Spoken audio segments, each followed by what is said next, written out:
All right. Let's get back to 80 days. Um, 80 days is one of the coolest games that I have played. Period. So, like I said, it is about. It is taking the story of 80 days around the world and turning it into a game. There's actually been a few different text adventures that have done this, and I think it would be interesting to try and play those, just to see what's kind of going on. I really do like sort of the general story. So I think it's worth it. I wish I could listen to the rest of this song, but we're gonna get this game started.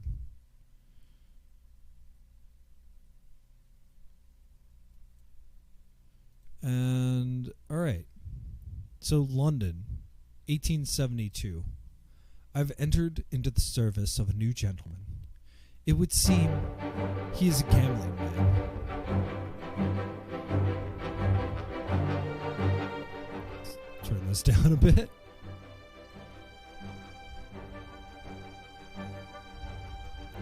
I also love the music in this game. So I hope it's not too loud. It doesn't seem to be. Let's go a little quieter.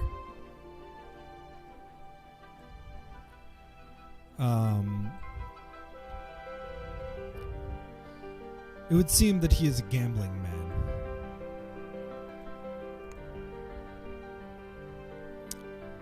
Inkle presents, in association with Cape Guy, directed by John Ingold, Joseph Humphrey, script by Meg Gianth. So it was actually written by one person. PC and Mac edition by Ben Nicholson. Jaum illustration, 80 days.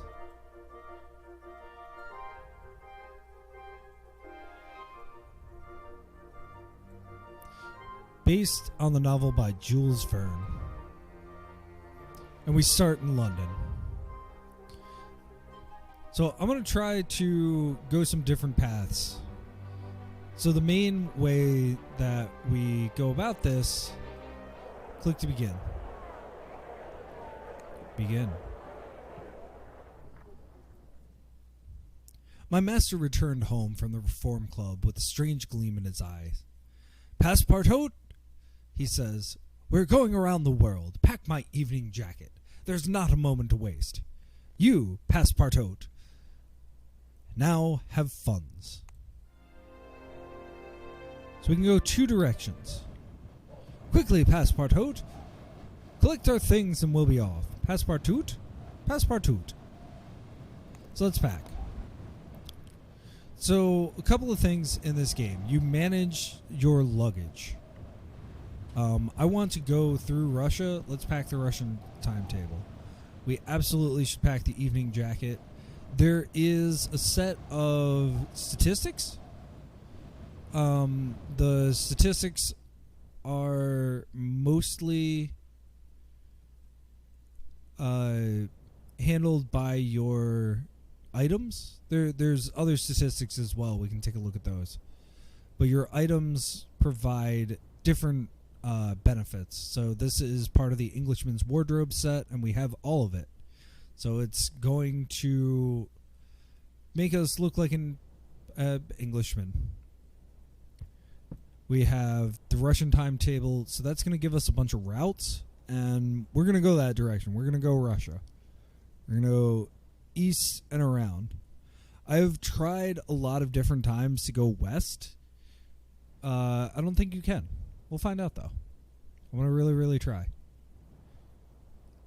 We have tobacco, and it's just a item that costs money, or that's worth money. It's valuable in Istanbul and Munich. So if we end up in Munich, which I'm going to try to, we can sell it. And then we have English poetry, and it's a slim volume of poems by the celebrated English poet Percy Shelley. And it's of interest to wistful, earnest, posh, and foreign types. You can talk to different people along your journey. Oh, we were in Fogg's apartment. I've actually never noticed that. Fogg's apartment. There was just a moment to seize anything further that I thought might be useful for a long trip.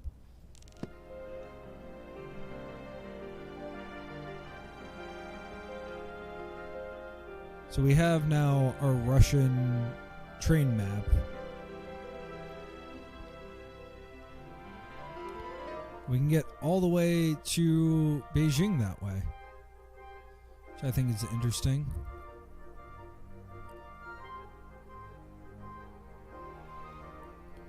And it's showing us all the different ways. Our completed Englishman's wardrobe should help us negotiate times of upper-class journeys.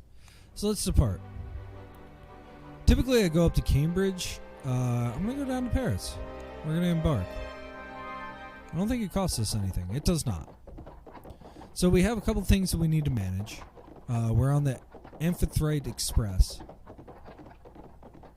We have to manage money. We have to manage time. And then we also have to manage, can't see him, but Mr. Fogg's health. Trying to think, is there anything in the bottom left? I don't think there is. I'm gonna move my captions over that way. Boop. Let me make them. Well, we'll see.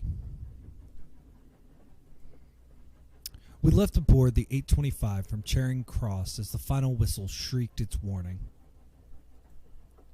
Our journey had begun. So down on the bottom right, you can see Mr. Fogg's health. I am in fine form, but we must make haste. Let's converse. We're going to converse with Monsieur Verne. Passepartout. Did you say your name was? What a curious appellation. And you can begin conversation, and usually this is how you can find other routes.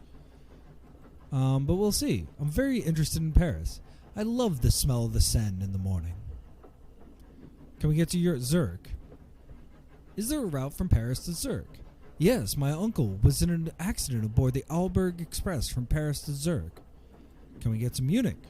No idea, but some buyers will pay well for tobacco from Munich. Now, anyway, tell me, what is this journey of yours?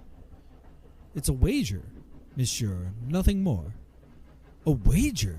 What a marvelously simple way to motivate an adventure. Let's talk about Paris again. What else do you know about Paris? Your city is recovering from the siege, I think. So this is like a very steampunk kind of world. You'll see, we're on a train right now, but you'll see other things. Can we get to Nice? Is there a route from Paris to Nice? Yes, I met a man who used to talk about the Pyrenees Express from Paris to Nice. Can we get to Venice? Is there a route from Nice to Venice? I believe so. One can travel in a private car from Nice to Venice, but the journey is a very tiring one. And so, here's where these items come into play. We can use the English poetry to get a little bit more time.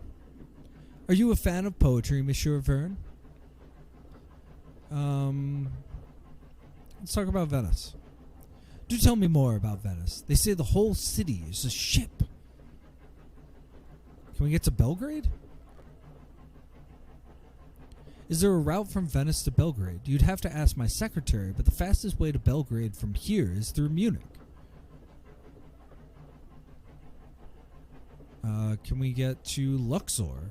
Is it possible to travel from Venice to Luxor? Please, monsieur, I must go, but I hope we talk again. And so you can see, like, these new routes discovered.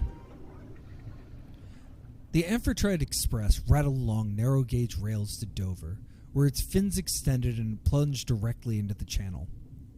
Monsieur Fogg made no remark as the dark water pressed against our windows. I thought it so marvelous at the time, but how many marvels were still to come? And so there is, some waiting time. We splashed up upon the rails at Calais and closed the remaining miles of the Paris Gare du Nord quickly.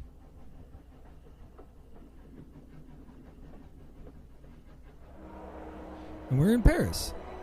There seem to be no departures today. We should explore a little. So things we can do, we can always go to the market. Worth $1,900 in Copenhagen. And seasickness pills.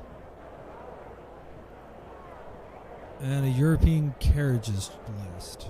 I'm going to turn this down.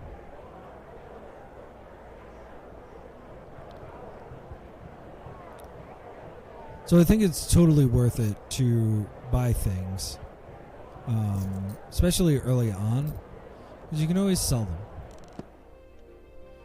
So now we've got the full list of carriages. Look at that. And then we can go from Warsaw down to Budapest. From Sofia all the way around Athens to the Meteor Valley. Izmir to Istanbul. And then down to Antalya. Then Alexandria to Cairo. Marrakesh to Tangier. Back to Lisbon. That'll be useful later. And so we can depart right now. We could go to Amsterdam. We could go to Zurich. If we open our luggage, we need to get to Copenhagen. And that would give us an extra $2,000. So I'm thinking we should probably go to Amsterdam. And then Copenhagen and down from there. So a big part of this game is figuring out your path. But let's explore. Okay, we can go straight to Munich. So we have a lot figured out here. The Exposition Universelle sprawled over the grounds of the purpose-built Palais des Champs de Mars. Hot air balloons sailed greatly across the sky, and the powdery light of the Yablochkov candles gleamed invitingly. And this is the main cycle of things. You choose how you write this book.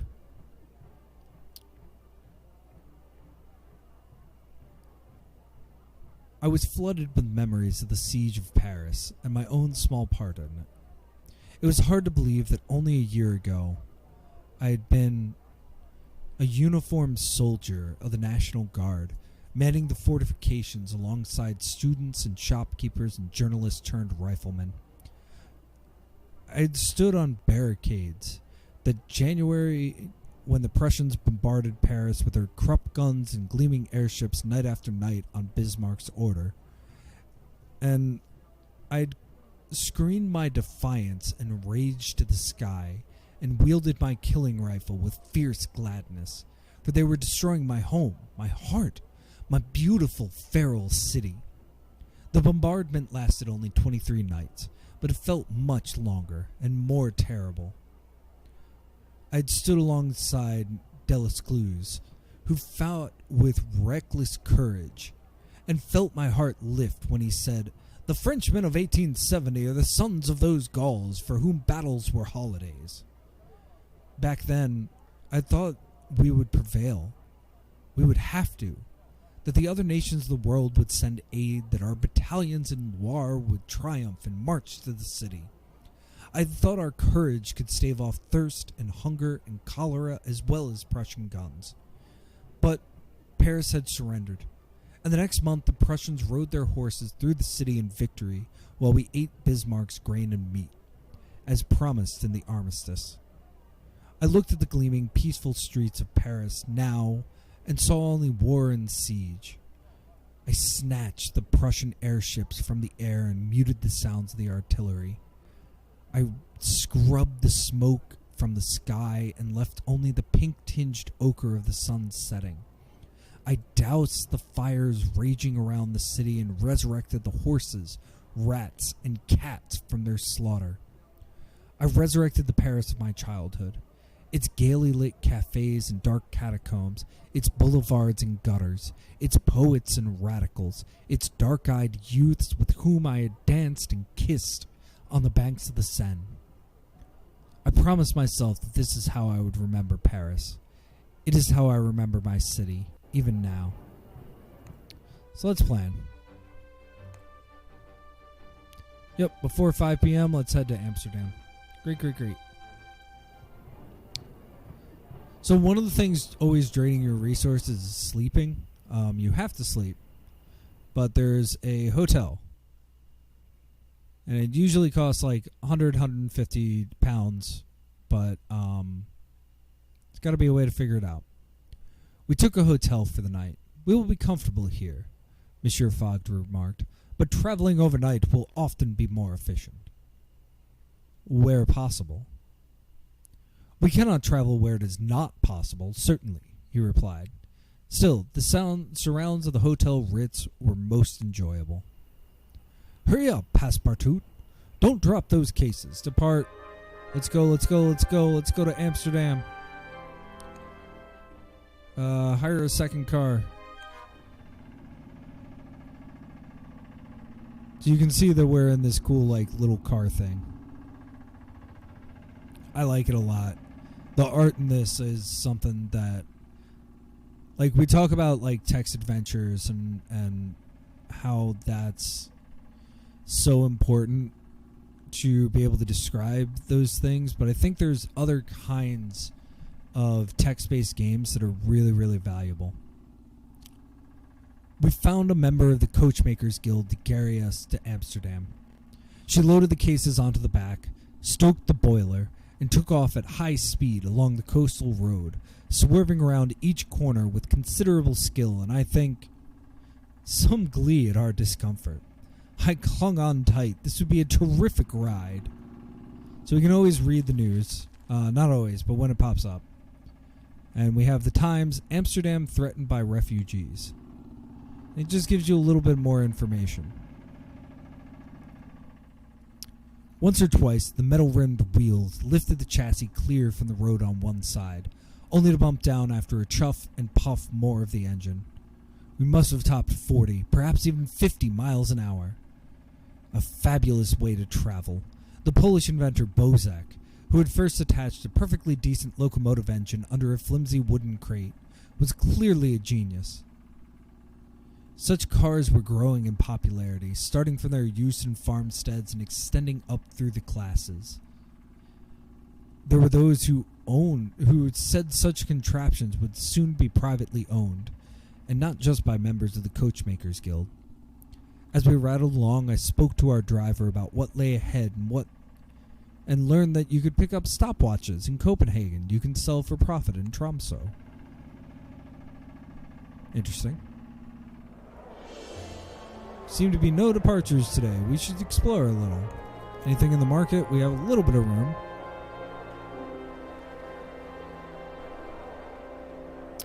We are not... I don't think we're going to make it to Athens. So this is the new market, created from the filling in of several canals. This is a thriving spot for trade. So there is... I think we can get a fur coat later. That is only £1. I'm going to add that. And then rest and recuperation, yes. What is our plan? My plan is to go to Copenhagen tomorrow at 8 a.m. Excellent. So let's explore. And this is like the main place that you get plotline in these cities. It's almost always worth exploring. Oh, we can explore a lot. We can get to Munich. All roads lead to Munich. Though the people of Amsterdam move about its canal-side streets with a sense of optimism and good cheer. One look at their buildings tells another story. Perhaps 200 years ago, this was the center of the world, but these days, tulips are no longer considered more powerful and valuable than gold, and the importance of Amsterdam is a little faded. I sympathize, bien sûr. France's own position has been precarious since that debacle with Napoleon. Apparemment, it is a most ill-advised venture to attempt to conquer all of Europe and Russia besides. Would I walk along the Seine one day, thinking back to our days of lost glory? I approached a street peddler for advice, who greeted me with a cheerful smile beneath a caterpillar-like mustache. "What is the fastest way on from here?" I asked. "Car, I suppose. The roads are good. The canals used to be better, but now they seem almost out of date." He sighed. "It is a curse to be rich in the past. By the time the future rolls around, you are poor again." "Maybe you'll be rich again sometime," I remarked, more from sheer optimism than any true conviction. The peddler reached into his pocket. "Buy an apple? £1." I bought it and took it with a smile. "We're going around the world," I declared. "Aha!" he replied. "You are like the influenza." "What is the cheapest way out of the city?" I asked. He mused. "Most likely the hydrofoil, heading north to Norway." He shrugged. "It's fine enough, if you don't mind being jolted about. And it's not exactly going around the world unless you don't mind which way. Is Norway worth visiting?" He shrugged and made a vague gesture. "I hear the Norwegians are moving underground. Who knows? They have strange ways over there." There was, of course, the route following the canals south. In particular, the route towards the Rhine, though I feared that to end up in Munich after nearly a week of travel would hardly please my hard-driving master. So many choices. All that remained was to choose how best to depart. Your funds have gone down a touch. "Oh, we can't do anything until the morning." With what remained of the day, so there's 3 things that you can do when you have this kind of like repeated cycle. You can afford your master every service that increases Monsieur Fogg's health. He's currently at 99. I'm not worried about it. I spent a few hours polishing shoes in the library. That gives you... There's a couple of different like money-getting ventures. And then I went out to explore a little. That's if you're not sure like where to go or you want some advice. So I'm going to spend a few hours polishing shoes in the lobby, earning £70 in fees and tips, as well as discovering from him that you could pick up diamond chronometers in Prague that will sell for a fortune in Novorossiysk. Most intriguing. Depart! We want to go to Copenhagen. I'm gonna hire a second car. Make this really expensive.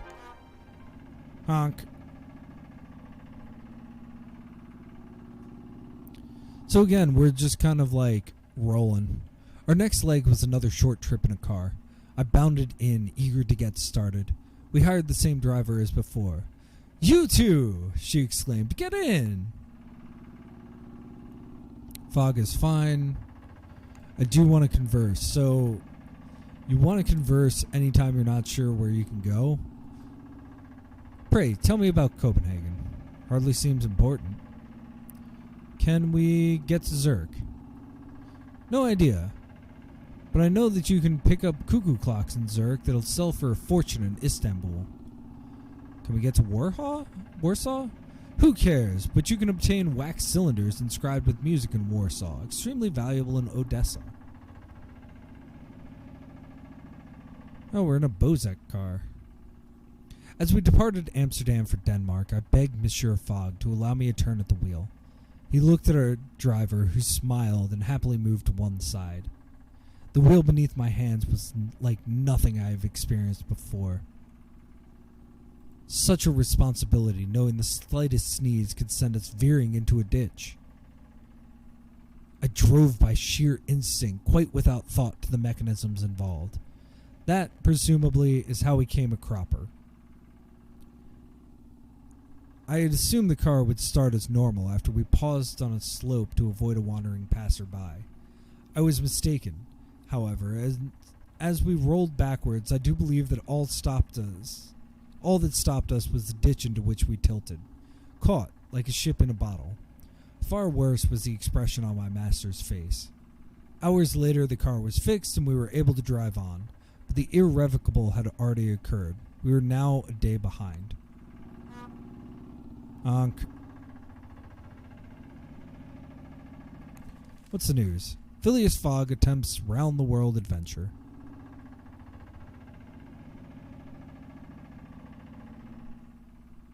We made good progress in the car, but not enough to recover our lost time.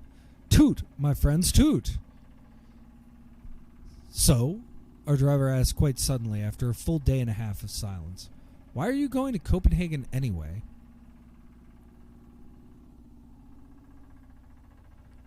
We are going up into northern Europe, I told her, then perhaps into Russia. The driver looked puzzled. Going north I can understand, she replied, but if you're going to Russia, the trains from Warsaw are much faster than the ferries. This was the extent of our discussion. She returned to driving and I watched the world slip by. Honk. Artificer expedition rumored for the North Pole. So we are not going to do this as much as I like that plot line. I just end up always doing it. Well now, this journey is proving more tiring than I expected. The road swept beneath our feet like a dogged gardener. Finally, we came upon sight of tiled roofs, the harbor, and the smell of herring. We'd arrived in Copenhagen.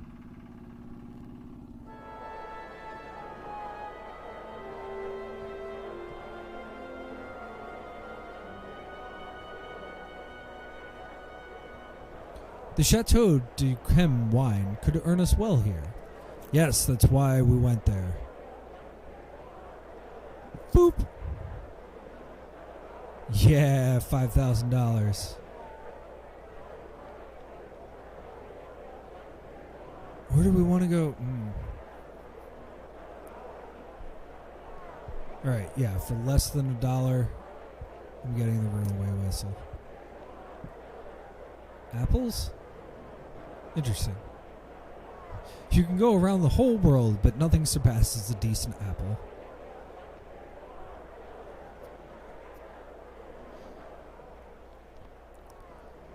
So which of these that we buy is going to be dependent on which way we go. Budapest, Minsk, and Tromsø. We're 3,800 in Bucharest.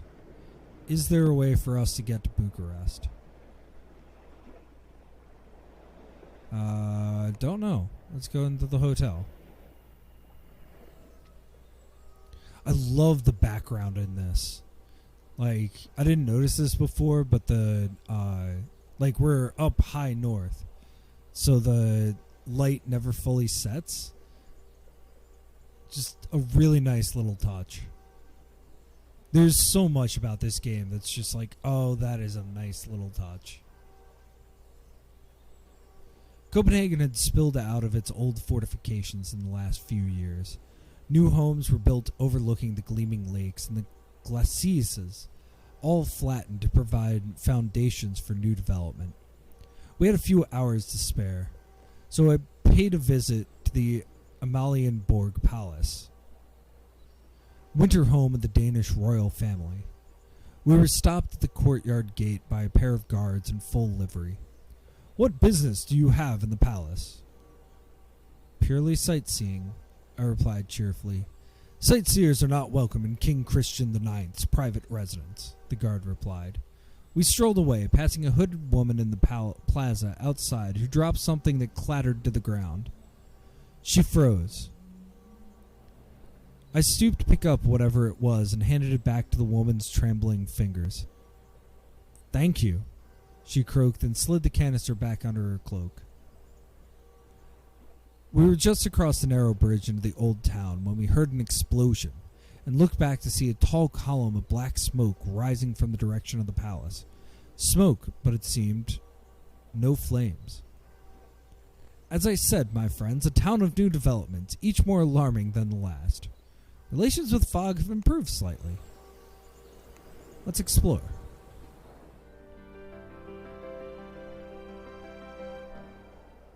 It took a few hours to explore, investigating the various options for how we might continue our journey. No, nothing special. Alright, so what's in the market? Budapest, Minsk, Tromsø, Bucharest. Kinda want to focus on Bucharest. Do I even know where Bucharest is? Would I be able to put Bucharest on a map? Bucharest!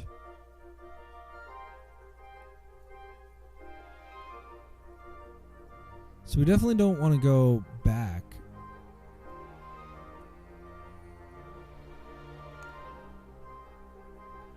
Tomorrow at 9 in the morning. Folks, we might not win. That's fine.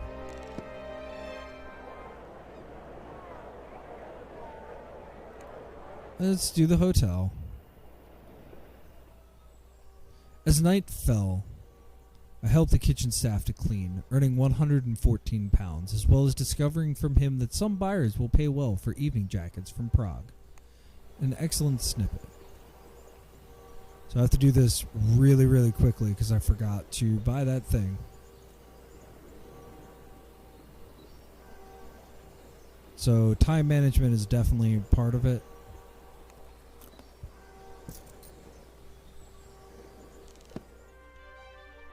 Yeah, we're going to Berlin on the Zealand Flyer. Oh, thank God. All right.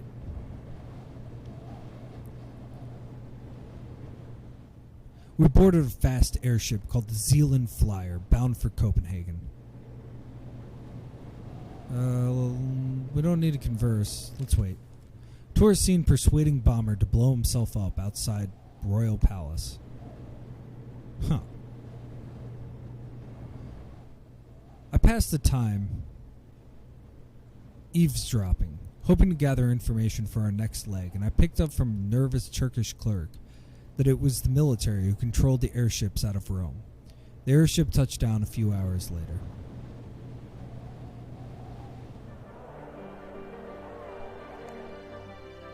That's not true. But I'm trying to get to Bucharest. Where's Bucharest? Budapest, Bucharest. Yeah, no. Let's just embark. Let's go. The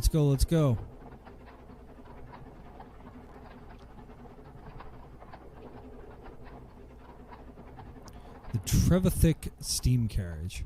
We crossed from Berlin to Munich in a patched up steam carriage. The smoke pumped out of the back through a tall iron chimney.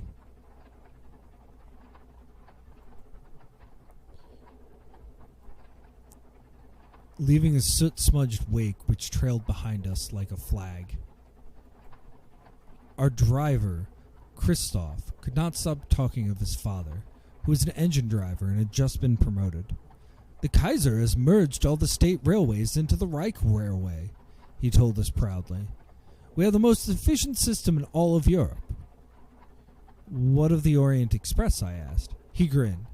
"It is good enough in Germany, but the line from Bucharest to Istanbul is in a terrible state, so my father says." Munich threatened by copper shortage. Well, that's where we're leading. One man called out, "You are English?" "French," I called back. The man's expression turned from cheer into anger, and he began shaking his fists, then throwing clouds of mud in our direction. "The Franco-Prussian War," Christoph said gently. "Many of these people lost a great deal." I sat up straighter. If I am to be despised, I will look like someone worth despising. Your character is now steadfast. I am not sure what those little things do, but we will find out. Plan. Yep, we want to get to Budapest, so we need to go. Well, we could go to Venice. Venice, then Budapest, then Bucharest. That sounds like a plan. All right, hotel. As expected, my accent was a problem in Munich, to the point where even our mild-mannered concierge went so far as to spill a mug of coffee into my lap. I endured the insult with dignity. Later, Monsieur Fogg congratulated me on my forbearance, declaring simply, quietly, "Good show." Relations with Fogg have improved slightly.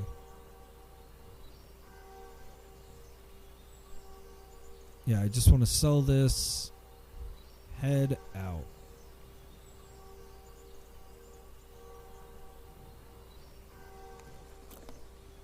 Where's that tobacco? Tobacco. Oh, 500, yes. Rum, cards, leather gloves. Venice. Oh, before 4 p.m.? Cool. I can think about this a little. Open road set. Isn't that also... No, that's the Railwayman set.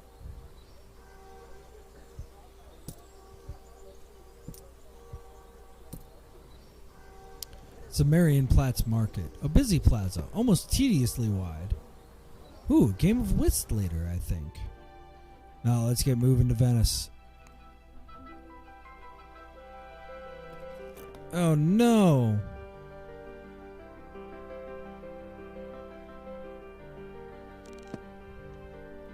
Well, what if we go the other way? What if we go to Vienna? Yeah, let's just hire another car. Honk. Alright, so we're going to Vienna instead.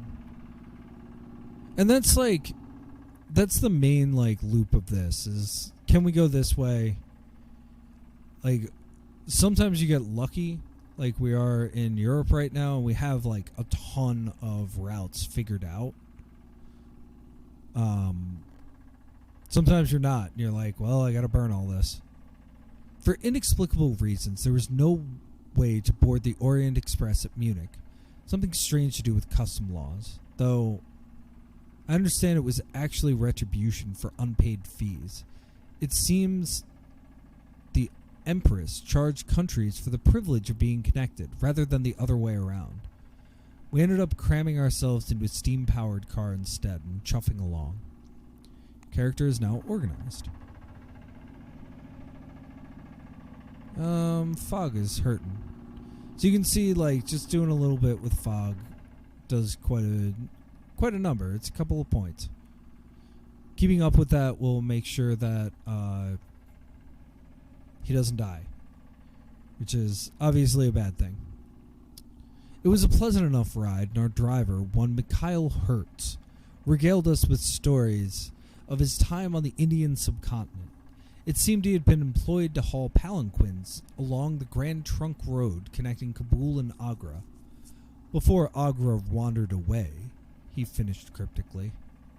I demanded to know what he meant, but he merely grinned mysteriously and said, "Ah, the tales I could tell." As we arrived, the driver put out his hand to shake. "I'll be driving on to Budapest soon if you want." I do.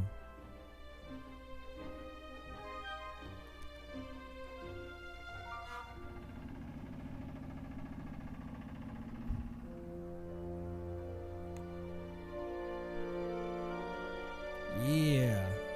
Oh no. What can we sell?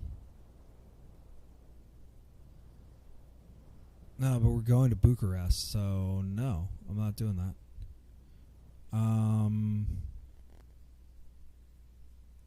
Is there anything I can sell quickly?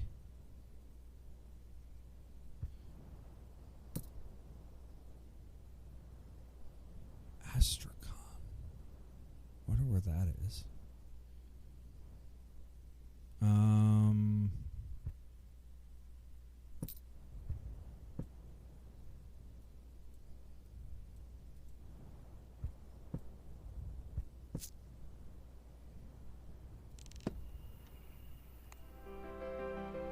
Oh no, I missed it. Departs tomorrow before 7 p.m. Oh, I just missed it. That's awful. Well, that's fine. We found a room in the newly opened Hotel Imperial and a suite built for Duke Philip of Wurtemberg's maidservant. The setting was comfortable. No, there was a delightful chamber group playing in the lobby, so once Monsieur Fogg was seen to, I took myself downstairs, settled down with a cognac, and enjoyed the gentle music. After an hour or so, a group of men in fine dress came in and began making an unconscionable noise at the bar. I listened in on their banter, I could hardly help it, and learned a most interesting thing. It seemed these men were local councillors who had been supervising a large movement of troops towards the train station, destined for Belgrade, and then Istanbul. It had departed a few days earlier, and now was all but ready for war. My heart sank. These gentlemen were celebrating death and destruction, and toasting to the upcoming raising of the Ottoman Empire. I returned to Fogg, doubly determined to escape this beautiful, cruel city as soon as we could.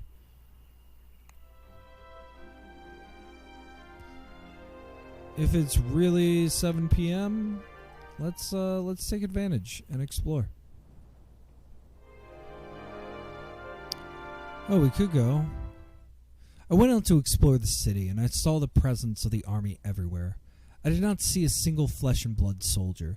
My dear friends, the rumors are quite real. The Austro-Hungarian Empire's might is built upon its armies of mechanical men. Their pewter faces are homogeneously handsome, though some have fine horsehair mustaches attached to their upper lips and subtle variations in the flecks of their eyes. I strolled back along the avenues, watching the city pass by with new eyes. Under its gilded and manicured beauty lurked something sharper and more bloodthirsty. Vienna was at once the city of music and the city of war. Alright, let's go to Budapest. Honk. We're in a private car. We hired our friend Mikhail for the journey onward from Vienna to Budapest. The road followed the rail tracks for most of the way, but we saw no trains as we chuffed along. Fogg. Thank you. Your attentions are most beneficial. We arrived in the evening without incident. Oh, no incident, no nothing. Maybe we should take private cars everywhere. Plan? No, we're going to Bucharest. On the Orient Express, hire space in the guard's van, because we're about to make a ton of money. We boarded the Orient Express at Budapest. Haha, if the rest of the journey could be conducted in such comfort. But I see dark indications in Monsieur Fogg's eyes of journeying through the Indian subcontinent or through Siberia, or worse. Relations with Fogg have deteriorated slightly. Your character is now astute.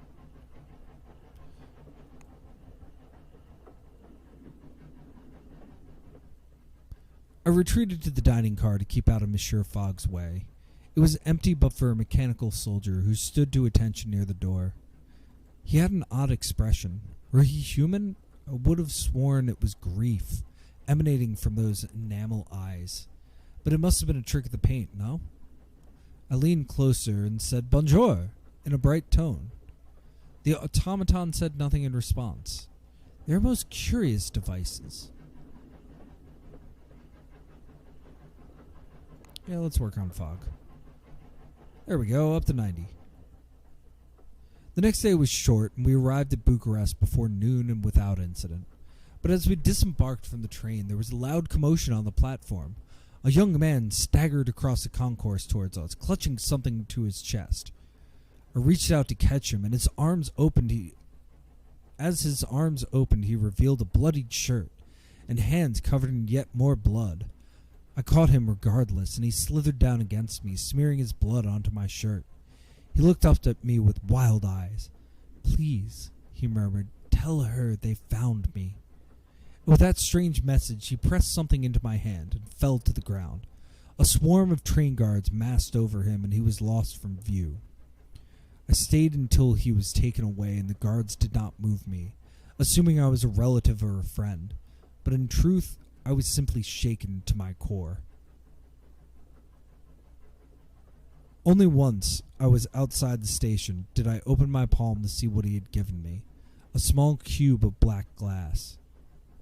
I pocketed it, though I had no idea what it was. Monsieur Fogg tapped his cane on the ground impatiently. "Passepartout!" I hurried to catch up with his stride.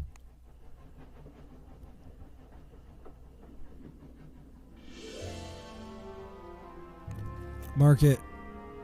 Drinking horn.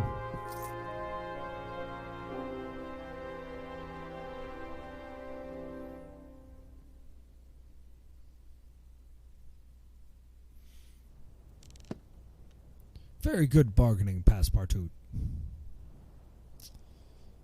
Let's see what we've got here. We can go to Istanbul. We could go to Odessa. If we go to Istanbul, we'll go...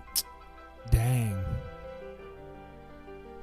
I could have gone that direction with it. That's fine. So, maybe...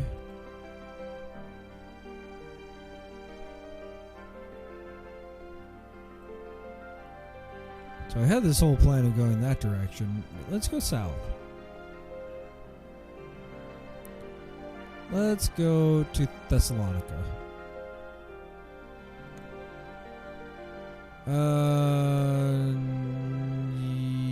No. Yes. For tomorrow, yes.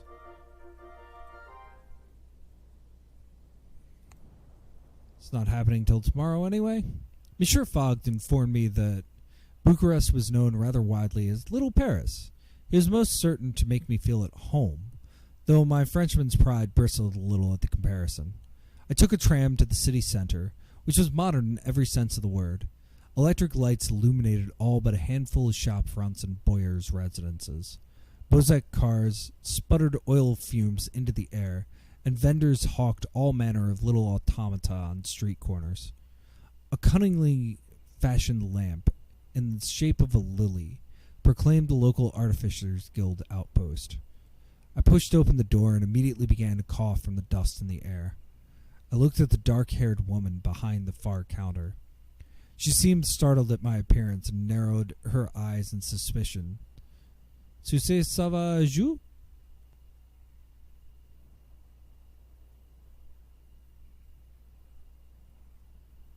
I showed her the mysterious cube of black glass.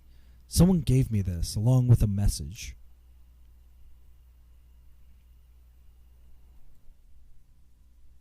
Forgive me, just refreshing that so that it keeps up. The woman looked at the cube and then back at me, face impassive. "That is nothing mechanical," she replied. "It is clearly nothing to do with us artificers." "I do not believe you," I replied as gallantly as I could muster. "You are lying to me." The woman shrugged. "I do not care what you believe or do not believe. Though how you could believe a gem like that is of interest to us in the engineering profession, I do not understand." I nodded and put the glass bead away. "Wait!" The woman said quickly. "You are a stranger here. Give it to me. And your message. Perhaps I can find who it's intended for." I toyed with her, turning the thing between my fingers, but not handing it over. "What was the message?" she asked with clear annoyance. "You would not be interested." She considered that a moment and then relented. "I don't know who you are," she murmured, "but there are many forces at work in the Empire. The Prince hates the Ottomans, the Guild hates the Prince, and everybody except the Guild hates the Jews. All news is important. All messages matter." She straightened. "But perhaps you have come simply to entrap me." "I think you do not need my assistance with that," I replied archly. "Get out," she hissed, advice I promptly took. I walked back to Mr. Fogg. Relations with Fogg have improved. That's unfortunate.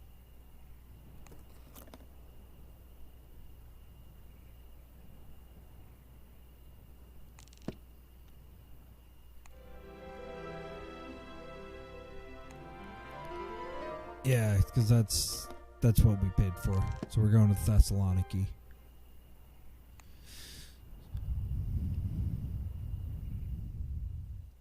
I took an evening stroll from the hotel through the main boulevard of Bucharest. Podol Mogasai. It was paved in small cobblestones rather than macadam or asphalt, but was lined with gas lamps in the latest German style. Gentlemen and ladies paraded their stylish sprung carriages up and down the avenue. It was undeniably charming, rivaling the Champs-Élysées. Loath as I was to admit such a thing. Oh, we're going to Thessalonica. Bye-bye.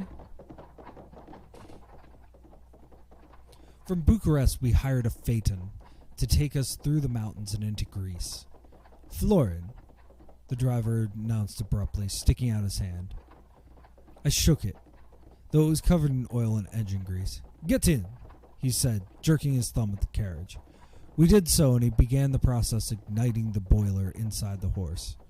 Is there any way to go faster? I asked. You can't flog a mechanical horse, he answered solemnly, as though giving me a piece of hard-earned wisdom. You can stoke it harder. Don't tell me my job. Then he released the handbrake, and we began to crawl away up the road.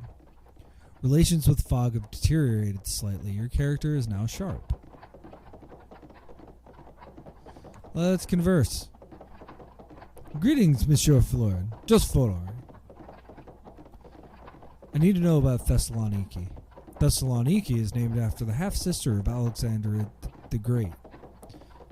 Is there a route from Thessaloniki to Izmir? I don't know. Is there a route from Thessaloniki to Mount Elbrus? I must go. It is late. Goodbye. We rode the first day in relative silence, watching the forest pass us by on either side. Are these roads not prone to banditry? I asked, looking into the tree-lined depths. Not bandits, Florin replied. Bears. I would love to see a bear. Florin nodded. You must only hope the bear does not see you. Evening approached. We can drive on through the night, Florin said, or make camp and continue in the morning. Surely camping will lose us time. A little, he granted, though I will have to drive slower in the dark. Drive all night, I demanded. Very well. The driver agreed, and we tried to sleep as the car rumbled and rocked its way onwards through the dark, gaining us a few hours and leaving any bears behind. It was not a comfortable ride for any of us. Ooh, Fogg's getting all kinds of messed up. Let's converse. I'm at your service, Mr. Fogg. English poetry. So this is the other thing that happens when we're doing the conversation. We can do all these things. So instead of just getting one little bonus, we get a lot of smaller bonuses. We'd also talk to him, but he usually doesn't have anything smart to say. So you're going to Greece? Our driver asked when I woke up to find ourselves still moving along. And then on to North Africa. I know a man in Athens. He runs boats. His contempt in his voice was all too clear. Boats to where? Cairo, I think. I don't do boats. How might we find him? At the docks, he replied with pleasingly little sarcasm. His name is Sophos. I'll put in a word for you when I talk to him tonight. We'd appreciate that, I replied. Florin giggled. I do not think he was quite sound in the head, but if he had a good route onwards, then perhaps that did not matter. A few hours later, we crested the last rise, and the glittering Aegean Sea was on the horizon. We'd crossed the breadth of Europe, but there was a whole world left to travel. Nice.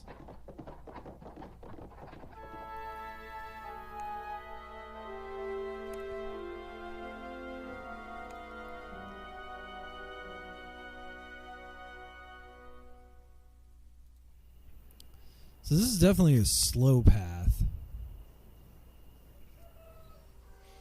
The people of this city are crazy. They go out in the evenings to tear down what remains of their city wall. I've never seen such a thing. Granted, it's not as though the walls keep anything out. They encircle barely half the city and are easily scalable due to the quantity of rubble piled up this side and that. I stopped a young woman and asked what they were doing, but she only laughed in my face. "You may not know our city now," she replied, not in the least bit answering my question, "but soon we will encompass the entirety of northern Greece."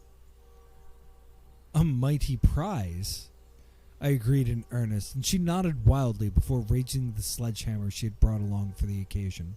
She set along about the ancient walls once more, and I stayed nearby and helped out. But although I got into the spirit of the action, I must be honest, I didn't enjoy it.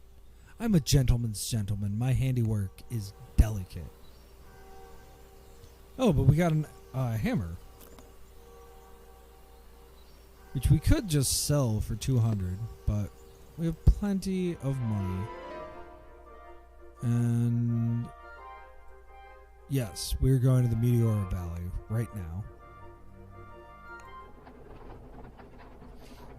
Each of these trips also, like, I'll stop on it the next time. They have little, it's funny. I said that we would, like, burn through and get maybe 2 done. It looks like we'll get 1 done. But they have little, like, oh, well, this is, a grueling journey, blah, blah, blah. And it'll tell you, like, oh, but you're going to get a bonus because you have this in your inventory. By comparison, our inventory is very small. Carriages ran inland, away from the shore towards the mountains of the Meteor Valley. Rumor had it the inhabitants of those rocks were quite remarkable, an assortment of different religions like stalls on the other world's fair. It seemed most intriguing, so we flagged down a car and jumped aboard. It's also the only way to get to Athens that we had. The carriage climbed and climbed, winding through dusty mountain roads with agonizing slowness, each bend taking us only a fraction of the way up the slopes. Looking away down the sides, bits of ruined cart and carriage hung in the trees and gathered like pools among the rocks. Years of mechanical progress were smeared down the slopes like guano, and I could not help but stare in fascination, thinking of how much invention had been required to improve the grip of tires over the years. But we had arrived intact, without incident, at the foot of the dramatic Meteor Mountains. "No roads from here," our driver remarked. "You have to catch the funicular to the top." "Is it worth visiting?" The driver shrugged. "If you like monks." With that, he unloaded us and rolled away down the road once more. We were already halfway up when we heard the first of what would prove to be many violent explosions from the top.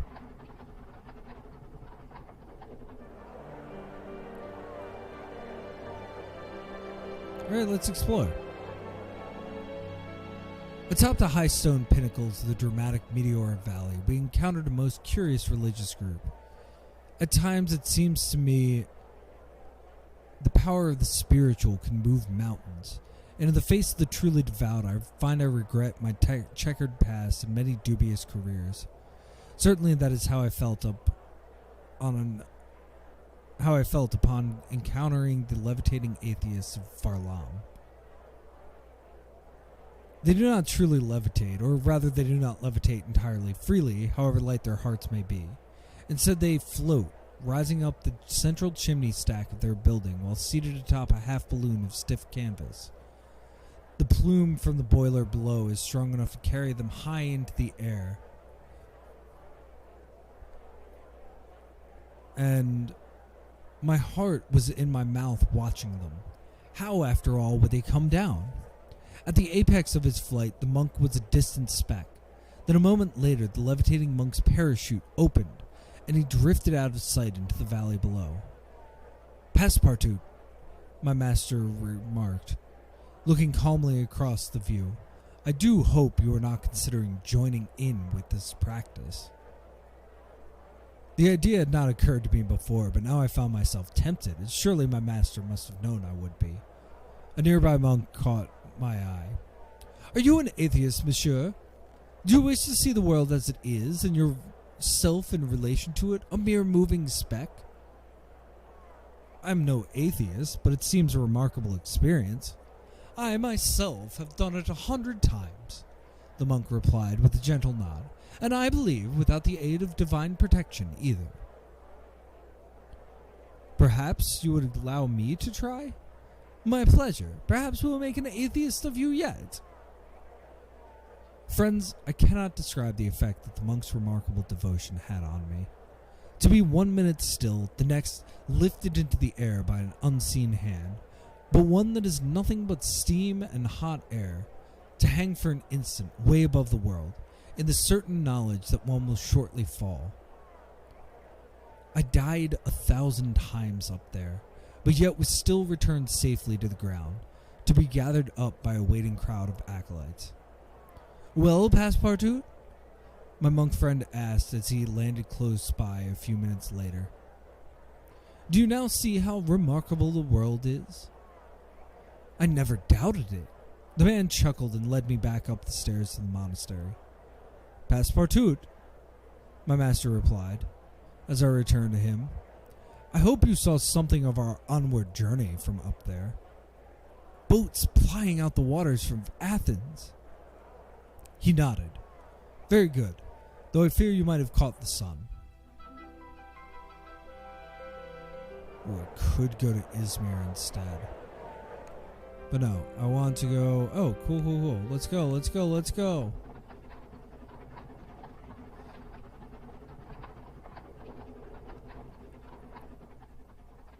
Carriages ran along the winding mountain roads from Meteora. We clambered aboard one and jostled and rattled our way along the coastal road. Far below, boats plied the Aegean waters. A far better way to travel, no doubt. Fog.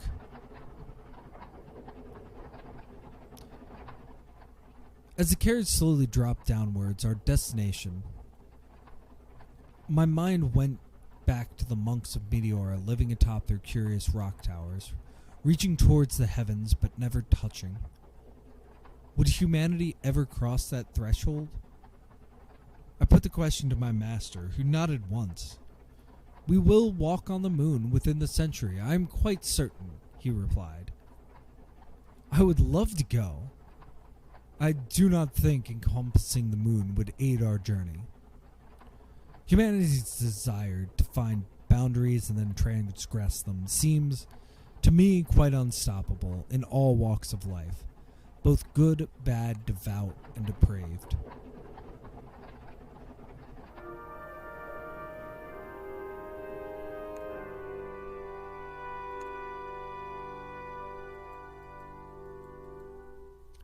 Looks like we're going to have to wait until the morning.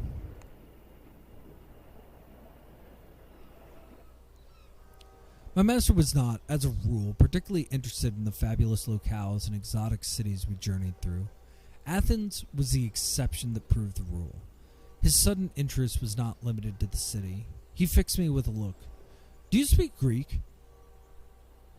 I had spent a glorious summer with a Greek contortionist who could do the most elegant arabesque penché.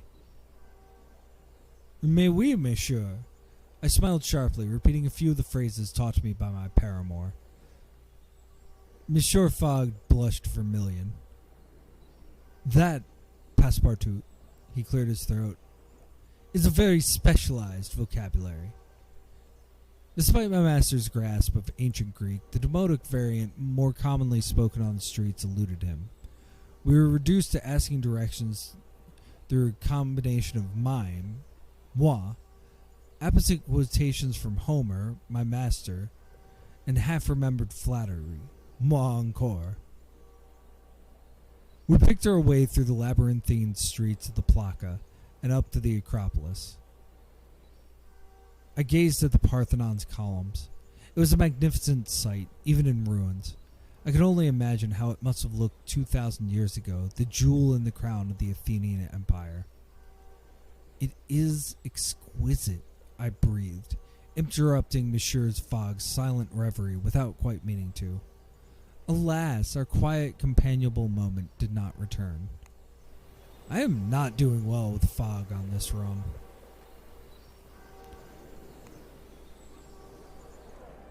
So let's explore. Oh, we can go back. And back again.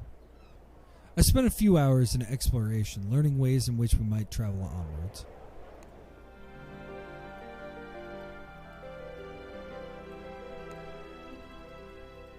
We go to Alexandria.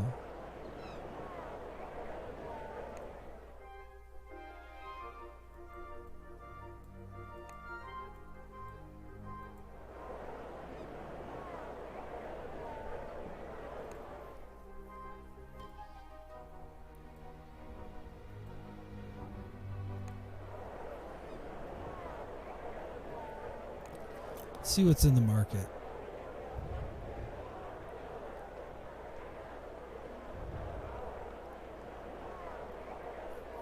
$8,400 in Saritsan. Can I get that way from here? I can get to Izmir. And then back to Bucharest. I don't know any of these cities. I don't know where the heck I'm going.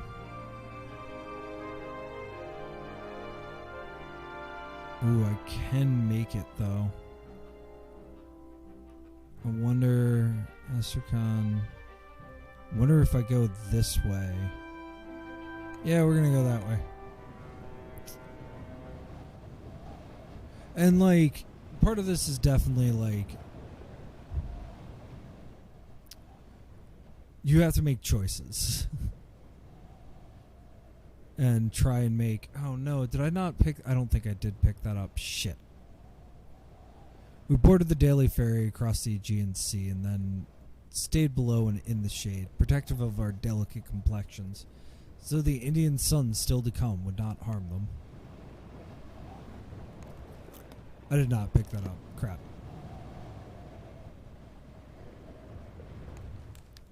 Experimental hovercraft to launch from Yokohama soon.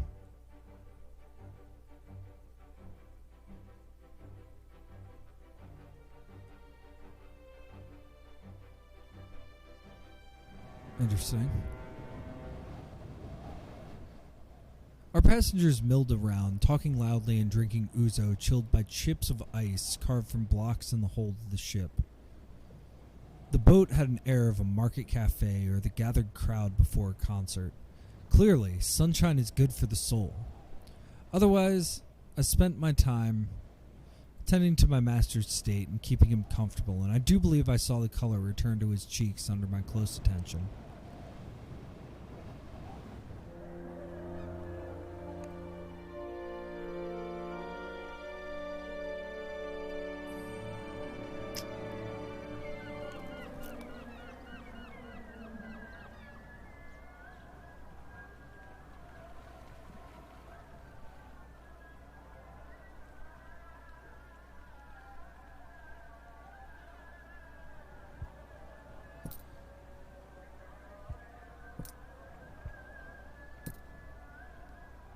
It's the Kemeralty market, Izmir's heart and soul, a place of bargains galore.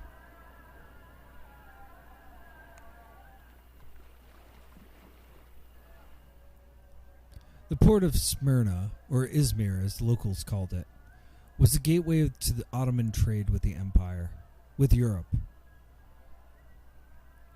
Although sadly that meant most of the boats were going the wrong way, at least for our purposes. I roamed the dock, inquiring to onward passages from the fishermen and merchants, but with little success, till I began to tell a desperate story about how my master and I were on the run from my master's cruel step-uncle, who was demanding that Monsieur Fogg marry his cousin in a match that could not be countenanced. I do not think they entirely believed my tale, but they enjoyed it well enough. One gestured through to his trawler.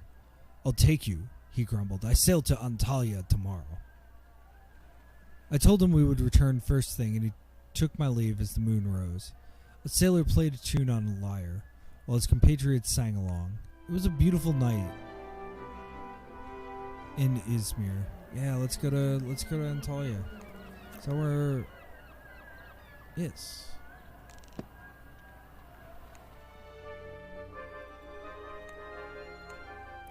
Go, go, go.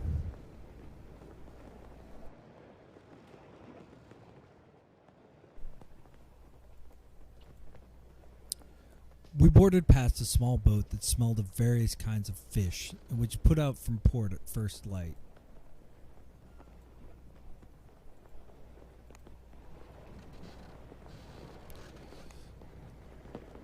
Greetings, Monsieur Humphrey. I'm sorry, have you seen my wife? Now, what do you know about Antalya? My brother designed parts for the merchant trader Nefertiti from Antalya to Beirut.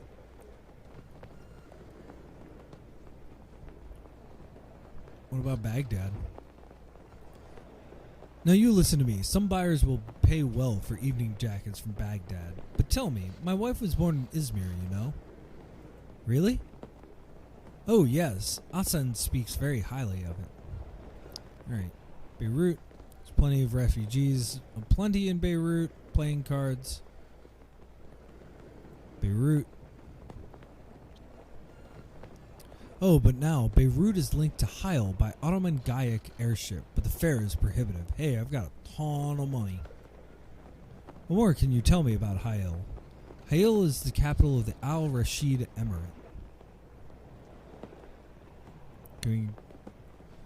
Is it possible to go from Heil to Riyadh? I believe so. Riyadh can be reached from Heil by the caravan of Lady Blunt.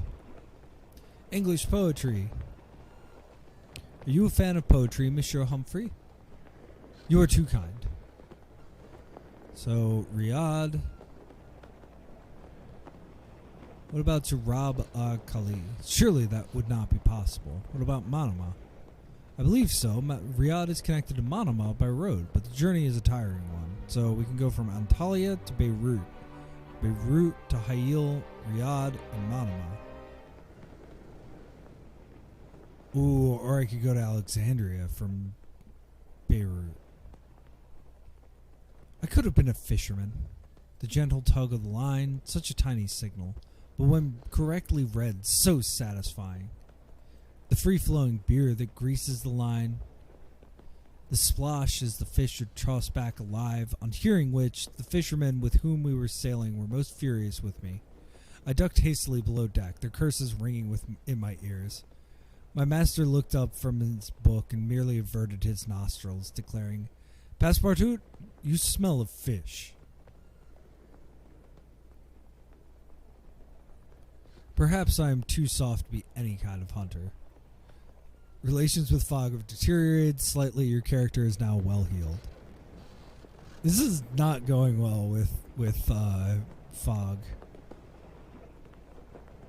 I hardly trust you to attend to my person. Wow, alright, I gotta work on that. He's gonna, like, fire me. I don't think I've ever been fired in this game.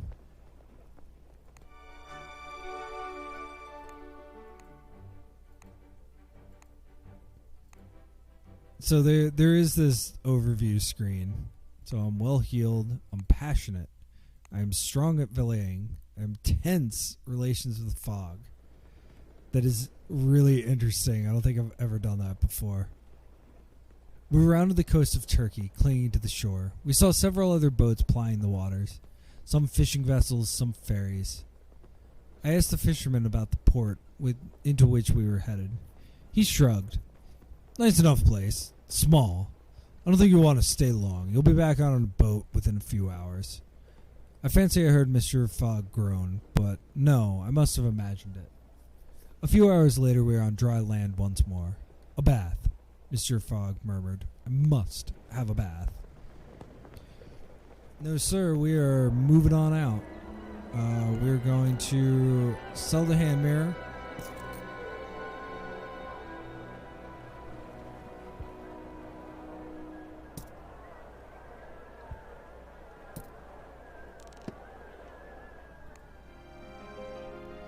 And then we're going to go to Beirut in 3 days.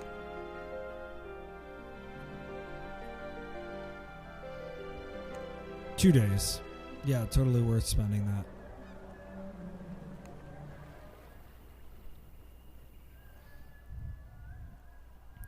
I spent my afternoon rambling about Kalishi, the historical center of Antalya, which was where I happened upon a group of Turkish dockhands unloading crates of Venetian goods into a warehouse flying the French flag. They had a passable grasp of French, no doubt a prerequisite of working for their French employer, one Monsieur Fontaine. Though we've never met him, one of them added bitterly. Is he a good employer? I asked politely, simply to make small talk. Alas, my innocent inquiry was not taken as such. Why do you ask? A dockhand fired back, crossing his arms. Perhaps you are Monsieur Fontaine. You found me out. I gave a booming laugh, the sort the Monsieur Fontaine of my imaginings would boom. Alas, behind his bluff exterior, he had only recently suffered heartbreak. Edith, his wife of 20 years, had perished in a mysterious fire in our villa upon the Black Sea. Thus I was ensconced into my role. I spent a cheerful if deceptive afternoon getting to know my employees and inspecting the merchandise. They cracked open a crate to reveal a treasure trove of Venetian glass glittering blue-green in the Anatolian sun. I pocketed a particularly fine piece before they bid me a respectable farewell.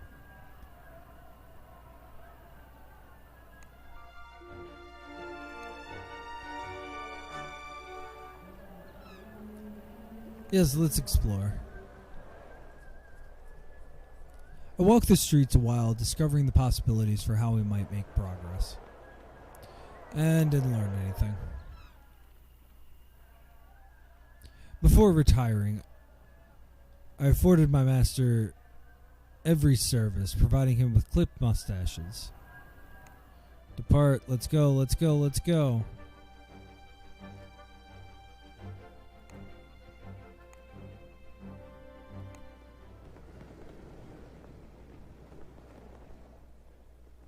The Nefertiti was a tall-masted Egyptian clipper that sailed around the coastline from Antalya all the way to Alexandria.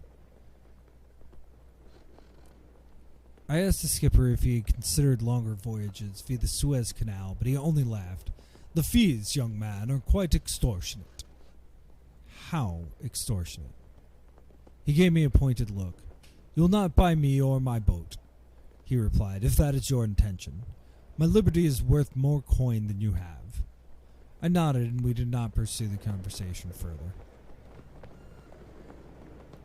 What's the news? Levitating atheists claim religion to be a matter of perspective. Full report.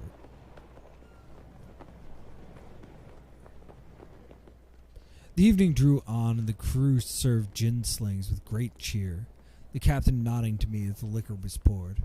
Enjoy, he called, for as long as you are with us. I saluted him with my glass and savored the cool drink as the sun went down in fire and smoke across the sea.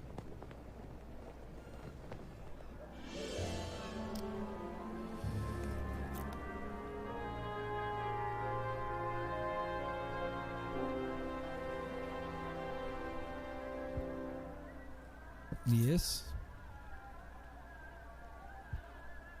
Yes.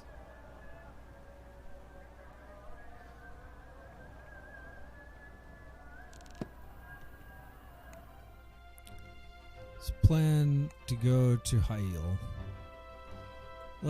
Yeah, we're definitely going to go this way. Kind of want to go to Dubai. We get to Kabul. We can get to Agra.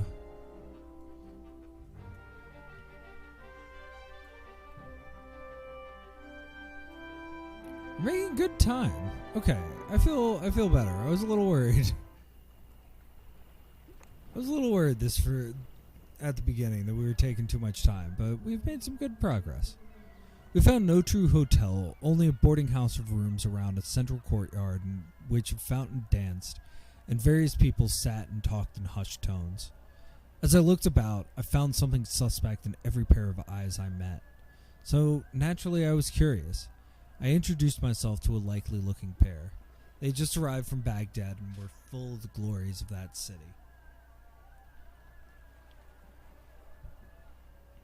"Tell me more," I demanded, and so the woman, one Madame Azir, enthused about the generous hospitality and the warm welcome expected from all Baghdadis. "A shame, as I think we shall miss the city altogether." The woman seemed surprised. "There are not many other ways to go from here. The boat to Cairo or the airship to Hail. But it's a slow ride by camel into the deserts and Riyadh from there." Madame Azir and her male companion took their leave from the fountain side, insisting on recommending a spot in town where we might find a driver to Baghdad before going. I was left sitting beside fountain, listening to the whispering water until I retired. So I could go to Baghdad, but no. We're going to go to Hail. We're on an Ottoman Gaik airship. We departed Beirut on an Ottoman Gaik airship. The envelope was painted all over with interlocking geometric patterns which continued into the corridors inside. The lights flickered a little, a very distinctive coal glass yellow. Unsurprising, perhaps, that the Gaiks were coal glass rather than steam-powered. Coal gas. A useful feature, since so much of Ottoman land was desert. "My man, your attention is very relaxing. Cool, we're on good terms again." I looked in on the control room, more spacious than the European standard, but similarly arrayed with altimeters, gas valve controls, inclinometers, and gyroscopes. I waved to the captain, who cast me a weary look and signaled for a crewman to attend to me. "Can I help you?" the crewman asked in passable French. "What can you tell me about Hail?" I asked. The crewman shrugged. "Not much. It is a much nicer place than others around here." "Which places do you mean?" "Don't go to Muscat. And if you do, don't fall in with any pirates. They'll strip you bare. Happened to my uncle." A low buzzer began to sound, and the captain began barking orders as we descended. The crewman excused himself, and I paced the observation deck until we docked at our destination, the desert settlement of Hail in the Al Rashid Emirate.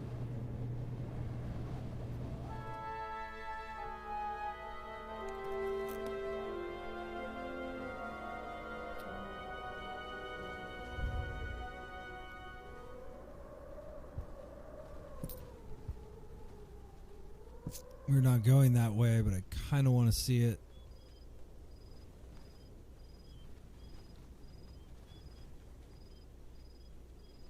I don't think we're going that way either.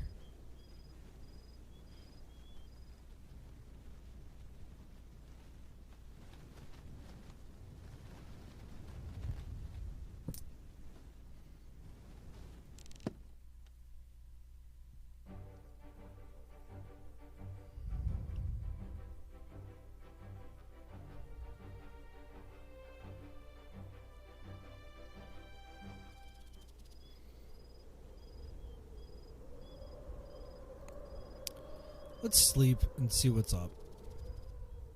Hail was the capital of the Al Rashid Emirate, crowned by the newly constructed Barzan Palace, a grand structure over 3 stories with lush gardens flourishing amidst the sand and dust. Its charm surprised me, and though it should not have, I suppose, why should a palace not be beautiful? Barzan Palace, unusually for edifices of its sort, did not dominate the town, but strolled gently into a bustling souk. Traders from all lands and sects intermingled easily under the protection of the progressive emir, Talal bin Rashid. I entered the cool central tent. The interior was covered with scuffed silk carpets, upon which were scattered orange and red embroidered cushions for seating. Monsieur Fogg was seated rather stiffly, conversing with a team of caravanserais. I seated myself beside him without asking permission, which he clearly regarded as a slight. I despaired of living up to his standards.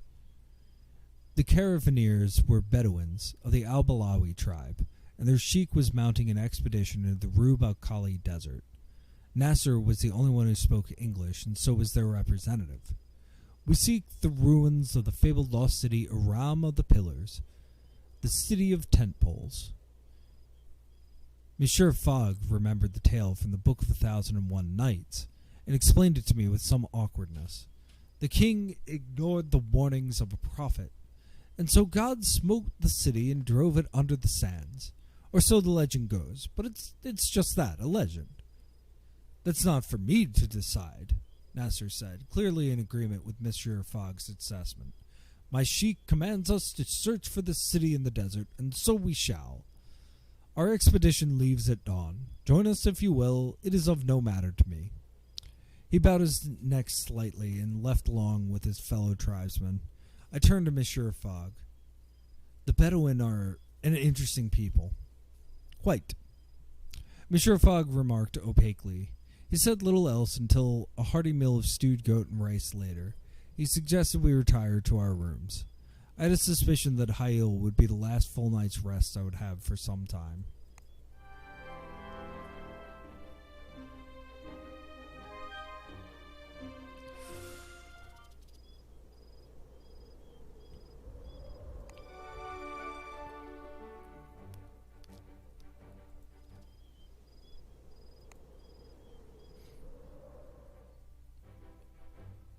So I can go up to Baghdad. I could go to Cairo, too. I struck up a few conversations here and there, hunting for options about how we might proceed. No, I want to go to Rub al-Khali. Oh, I just missed it. 14 days? Absolutely not.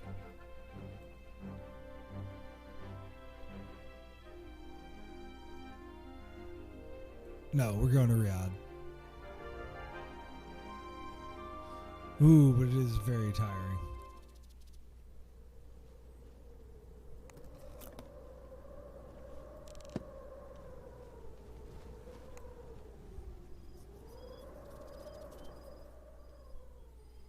We took a room and settled in, and I attended to Monsieur Fogg, providing him with a haircut with the hopes that he would have a restorative night. Yeah, we're going to Riyadh. Embark. That's expensive, but that's fine. Go, go, go. To my surprise, the caravan train to Riyadh was led by an aristocratic Englishwoman wearing Bedouin robes and sitting astride a chestnut mare. She did not care to greet us personally, but one of the caravaneers told me her name was Lady Anne Blunt, and that she harbored an obsession for Arabian horses. Greetings, madame. Greetings, passepartout. Change the subject. Manama. Manama. Where can we go from Manama? Can we go to Dubai? I'd have to ask my secretary, but the quickest route to Dubai from here is through Manama. Okay. What about going to Jeddah? My good man, the most efficient way to Jeddah from here is via Hail. Now anyway, how are you enjoying your ride? Saddle sore? Hardly, madame. I'm quite well. You're lying, and badly, too. About Colombo? Ujiji? English poetry?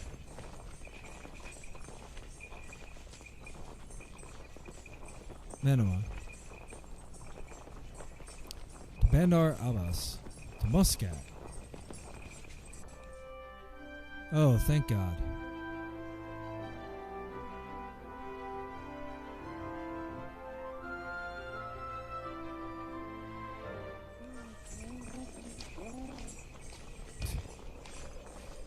These camels rule.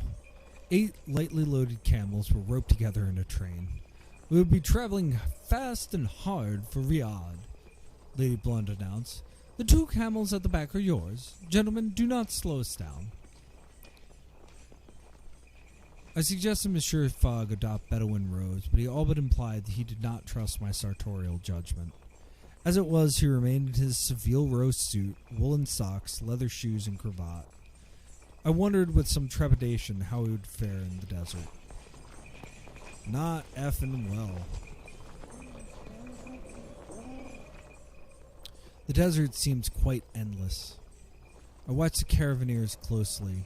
Oh, God. And imitated their behavior. When they sipped from an animal skin canteen of water, I sipped. Alas, Monsieur Fogg was not so fortunate. By mid-afternoon, he was red-faced and coughing from the constant sand-flecked wind. The less said about the travails of this day, the better, though I at least was sensibly attired for the endeavor. Your character is now zestful.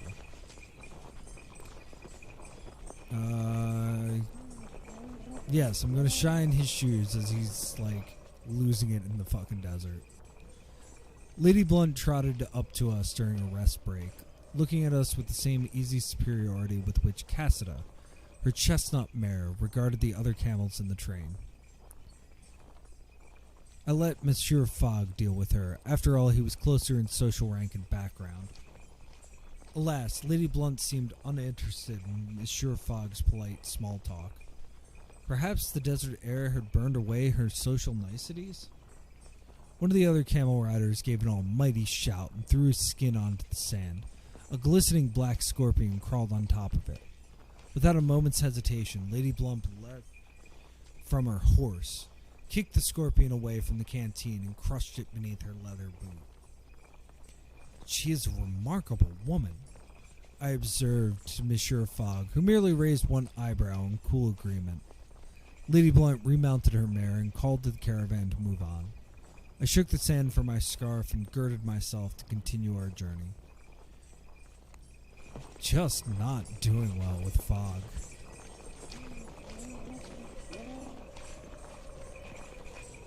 Trying to keep this dude alive. Khaled, the rider in front of me, was a DJ and was clearly far more experienced, for he managed to twist himself round and wave when the scalding wind died down. "You are Anissa bint London's cousins?" he shouted in passable English. "Is that what she told you?" I asked, wary of contradicting whatever story Lady Blunt had concocted to explain our appearance. Though to my relief, he just shook his head. "It is just, your friend has the same look about him. You know, very..." Khaled searched for the appropriate word. "You know, refined?" I offered, but he shook his head. "No, that's not it." He shook his head. "More like..." And then he proceeded to make a variety of impenetrable, energetic mimes at Camelback. We nearly fell off our camels several times and laughed a significant quantity of sand into our lungs in the process, though we never did quite find Khaled's word. It did not feel like a day wasted.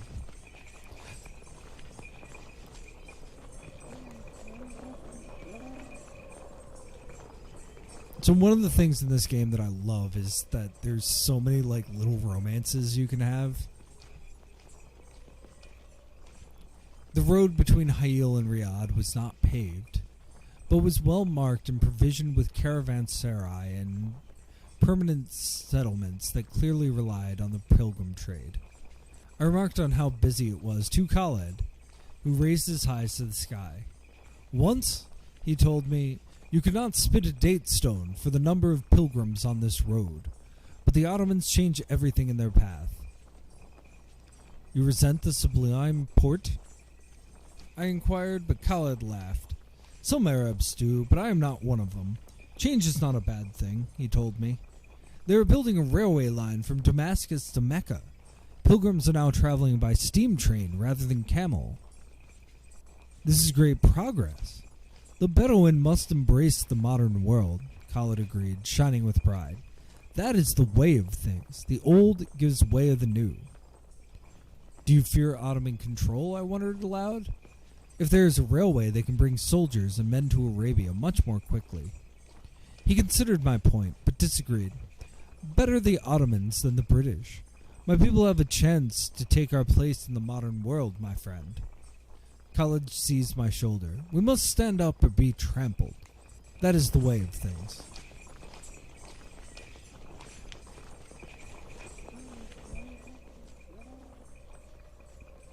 Passepartout. I feel somewhat dreadful.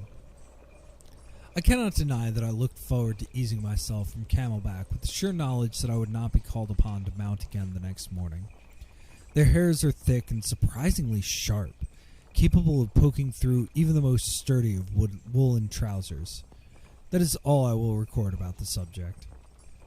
I gave Monsieur Fogg a sip of water, for which he was rather grateful, though you would not have known it without a practiced eye. As we reached the outskirts of town in Riyadh, Lady Blunt unroped her mare and dropped back down to bid us goodbye. My grandfather would have left you in the desert and not looked back, she informed me without inflection. You're lucky I am not him.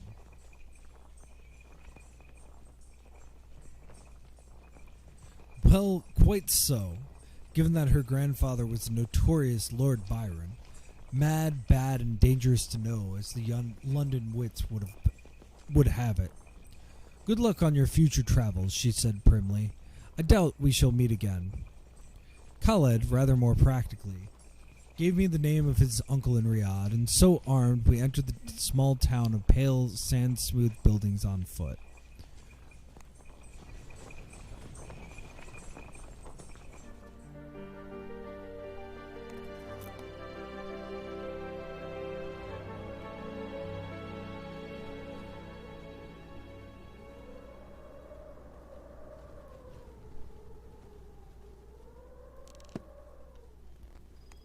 Can I get to Tehran from here?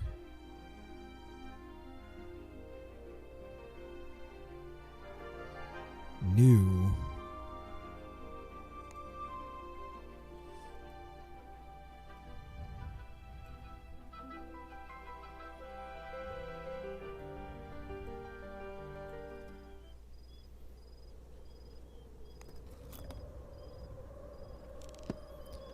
So yeah, so this is the core game loop. Like,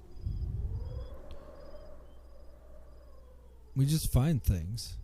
We visited Khaled's uncle, Abdul, a stout fellow in yellowing robes who greeted us warmly and pinched both of our cheeks with good-natured ebullience.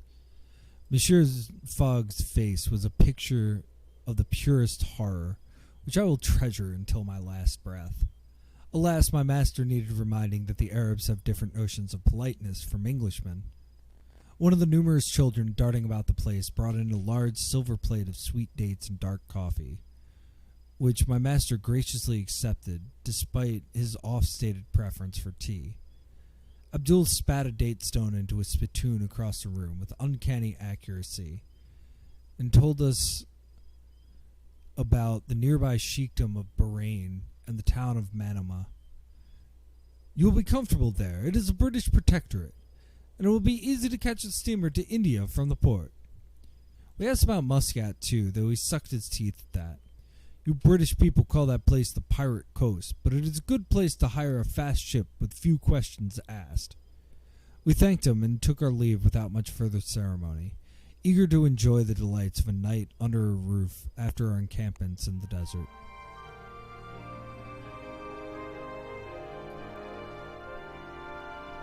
Oh, we can just go direct to Bombay? What does that take?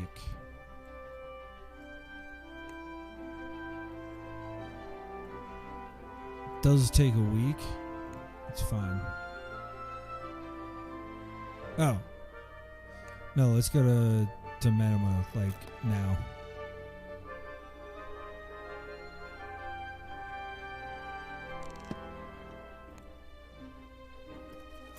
Oh, but we have to sell a lot of stuff to do that. We have to do it before noon, though. Well, definitely that.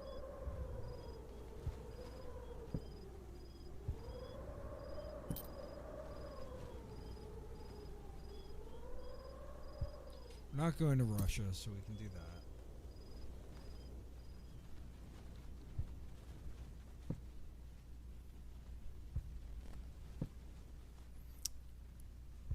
I don't need this hammer.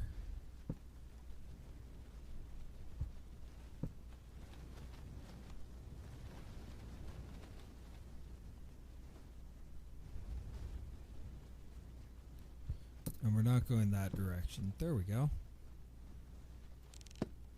All this before noon. Depart. Embark. Go. Honk. Oh, it's a car. It's the electric Farabi. We were in luck and discovered that the Manama magistrate's son, Wally, was driving up to Manama in his brand new Farabi. He clearly loved his car. I surmised that he would be a cautious driver, if only to avoid scuffing the immaculate paintwork. He started the electric engine. It sprang to life immediately, not requiring the slow build-up of pressure of a steam-powered vehicle.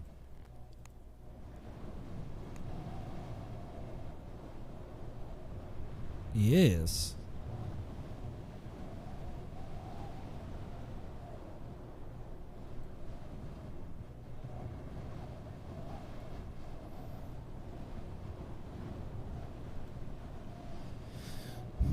I'm sorry, I'm not reading this because this is a big part of the game, and you just kind of like click through and don't read it and let. So I'm just clicking, trying to find places from Bombay to go.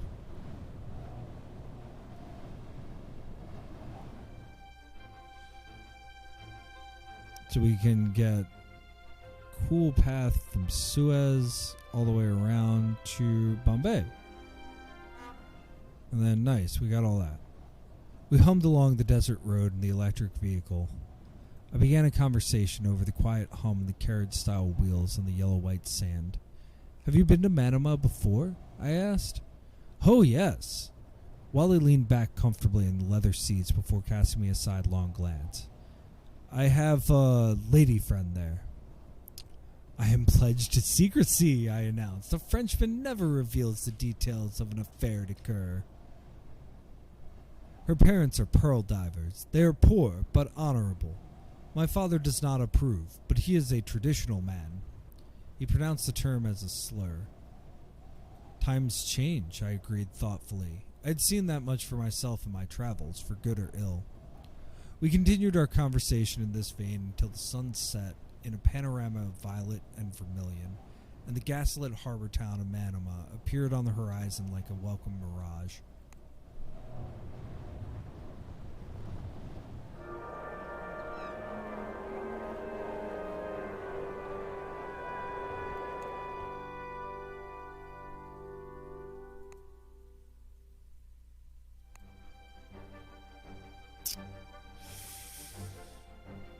Let's think about that.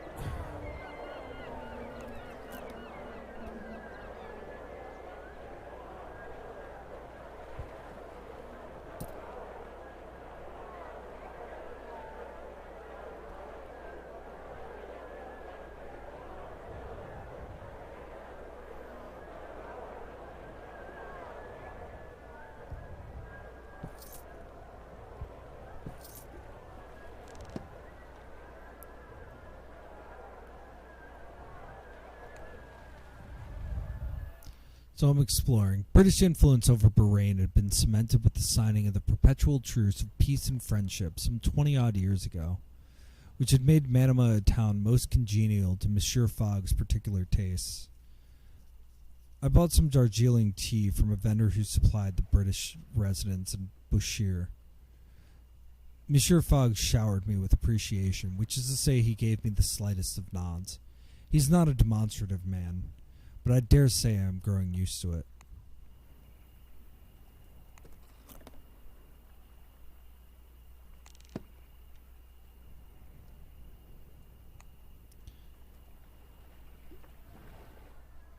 With the last light of the evening, I spent a few hours walking around and succeeded only in having my pocket picked to the tune of 25 pounds. Well, that sucks.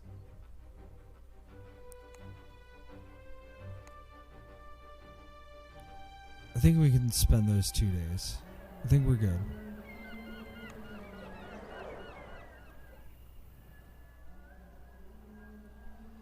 As night fell, I attended to Monsieur Fogg, providing him with clipped mustaches with the hopes that he would have a restorative night. I'm going to do that one more time. I afforded my master every service, providing him with clipped mustaches because clipping mustaches is great. Yep, we're going to Bombay. Hire more space in the hold. Go!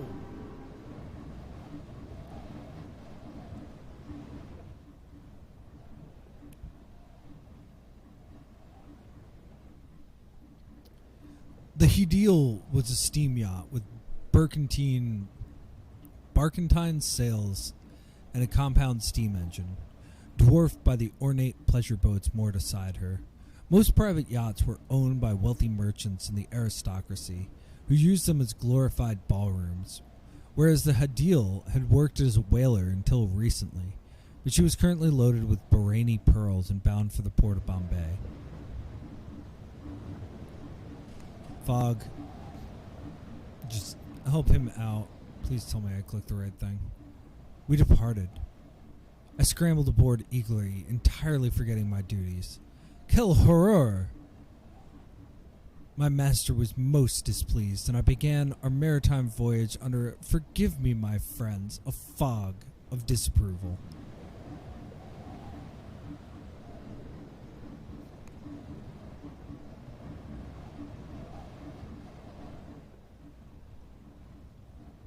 Today, we rounded the famed Strait of Hormuz, an impossibly small channel of water linking the Persian Gulf with the open ocean. We navigated the sea lanes expertly, weaving past streamers flying unfamiliar flags and weighted down with precious cargo. I must admit I greeted the open ocean with gratitude. After the crowded strait, I was carried off to sleep by the rhythmic gurglings of the Hedil's boilers.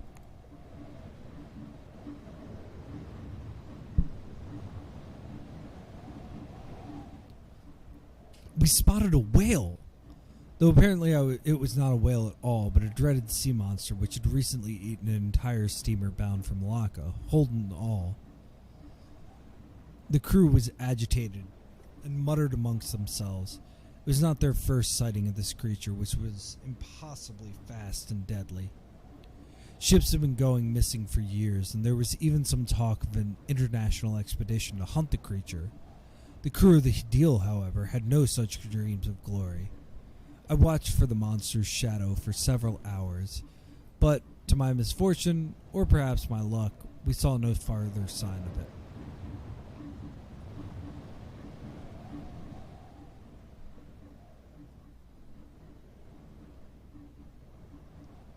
Our first glimpse of Bombay was a fluttering mass of colorful sails and gaily decorated hulls. Enormous schooners and steamships were docked in the deep water of the harbor, swamped by little fishing vessels and sailboats. The sky was enlivened by airships in all sizes and configurations. Steam and smoke poured into the sky. Alas, I was already sweating by the time the Hedil docked.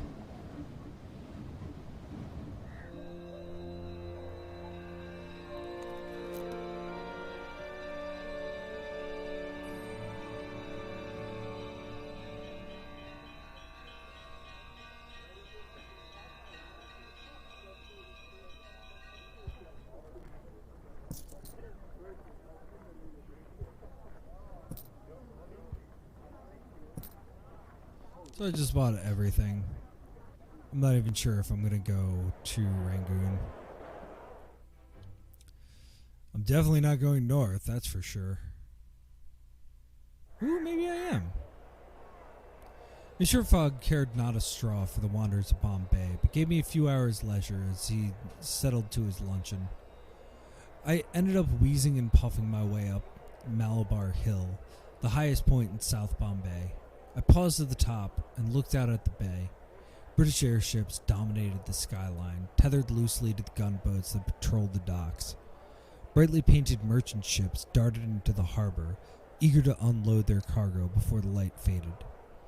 Catching my breath, I found my steps irresistibly drawn towards the Bangango Temple.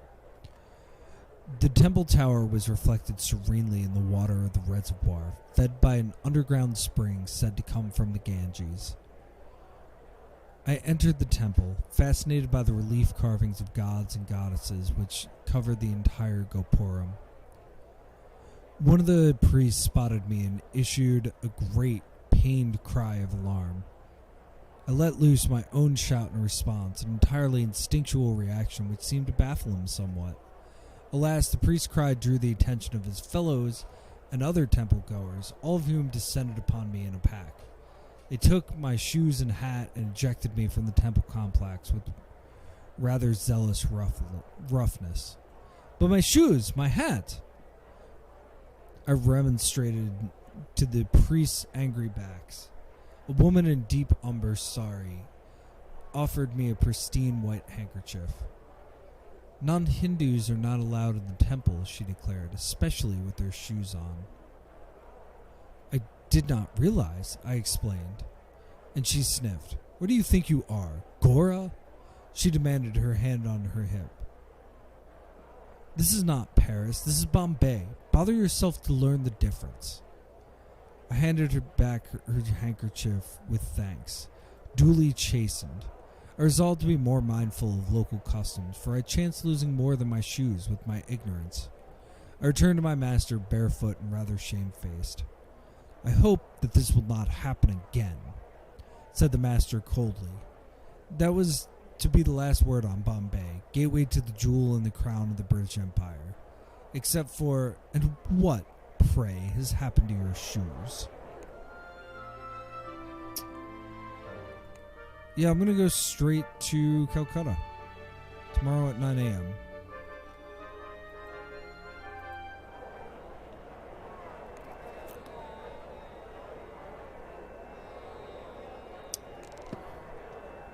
Goal is to get to Rangoon.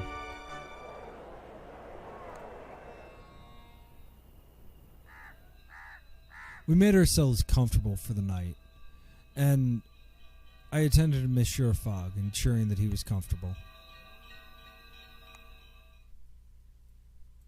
I love the sound design in this game so much.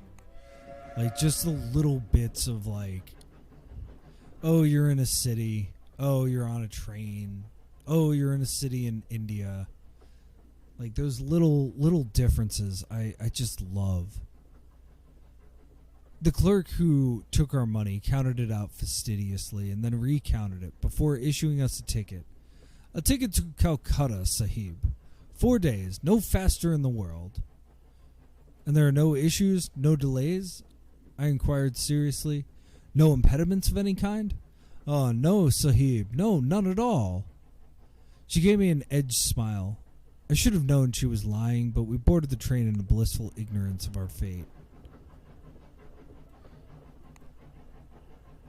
Greetings, Monsieur Rajesh. That is correct. I wish to check your ticket again, Passepartout. I need to know about Calcutta. The city is the center of the British opium trade in India. Can we get to Rangoon? I wouldn't believe it. Can we get to Waltair? Talk a lot, don't you? Wow. We're on the Great Indian Peninsula Railway. The train started with a sharp screech, but entirely punctually. We shared our compartment with a tall, fair fellow by the name of Sir Francis, who was an old India hand. My master made no secret of the circumstances of its journey, and our new friend clearly thought him entirely devoid of common sense. A reasonable judgment which I personally shared. Indeed, I'd rather hoped that Bombay would be the terminus of our journey, but we were plainly whirling across India at full speed. Our wager was now in full swing. I was weary of our pace and felt a fleeting wish for some fatal delay to put paid to my master's chances of winning the wager altogether. I could not help but admire my master's calmness, even in the face of all we had experienced and overcome. Truly, this was folly, but folly on a scale which was almost admirable. I slept fitfully, though the berths were comfortable enough. I had an uneasy feeling about our journey across India.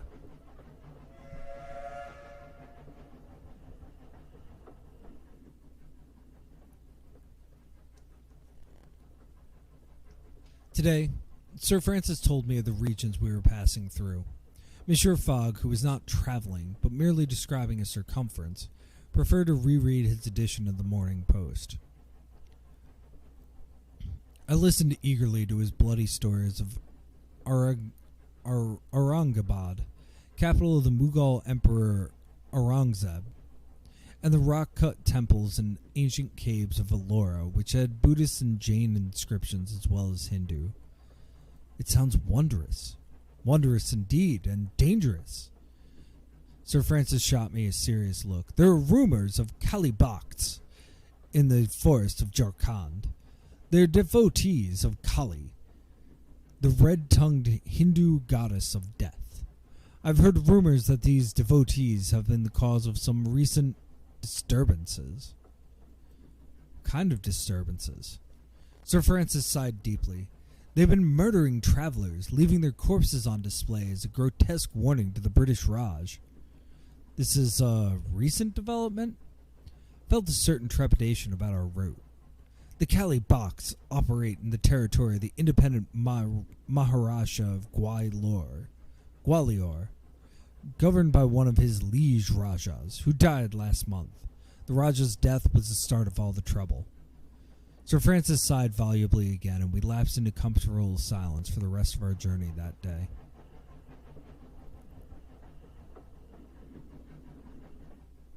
The train conductor woke us up as he passed along the carriages, shouting, "Passengers will get out here." Monsieur Fogg gave me a look, and so I determined a way to make our journey continue, though my hopes on that were quickly dashed when I discovered there was no more track. Apparently the papers had been somewhat overzealous in reporting the railway's completion. The track was altogether missing between Allahabad and Calcutta. Sir Francis looked quite ready to knock the conductor flat on his back, though my master betrayed not even the slightest hint of dismay. I asked the conductor, who merely shrugged and pointed towards the minarets of the city. "Everyone must organize their own transportation," he said, cutting off my remonstrations. A boy not long out of short trousers seemed to take pity on us, or at least had a wish to practice his English, and directed us towards a local merchant who had recently purchased a large mechanical elephant from Bombay.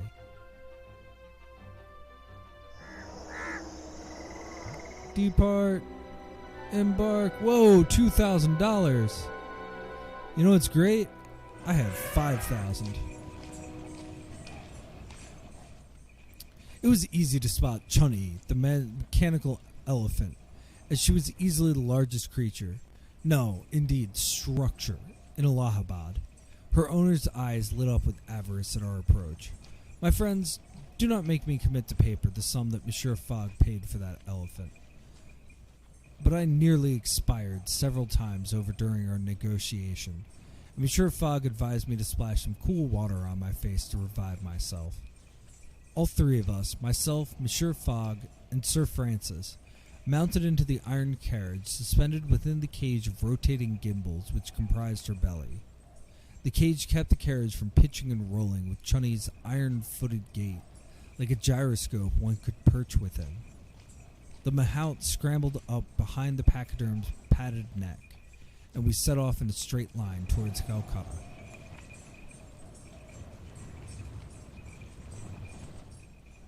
We were 4 hours into the shortcut through the Jharkhand forest when the mahout called a halt. I watched his face, which went utterly pale and still at the sound of cymbals and bells overlaid with voices raised in chant. The mahout urged Chunny behind some thick foliage and turned off her engine. She slumped into guttering silence. Through the branches, I saw more than 40 men and women in a procession. They had the look of rich mercenaries, but they were armed with naked sabers and long damascene pistols, which they proffered to the priests in their blessings. Behind the procession loomed a four-armed mechanical collie with polished black skin, gleaming ruby eyes, and a protruding tongue the color of blood.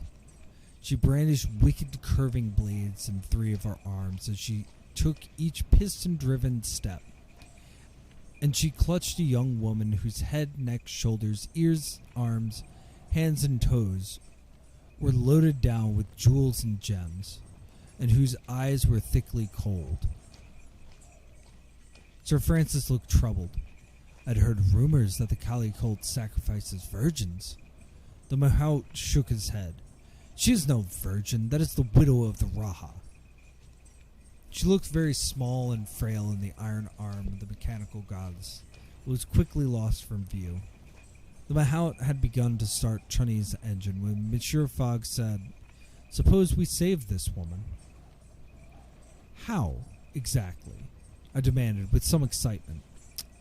I see only one course. The project he then outlined was a bold one, not to say impracticable. Monsieur Fogg was to risk life, or at least liberty, and therefore the success of his tour to rescue the lady.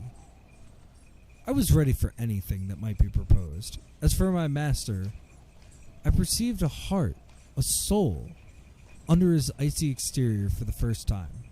We decided to wait till the early hours of the morning and spirit the woman away from camp when the mercenaries were asleep.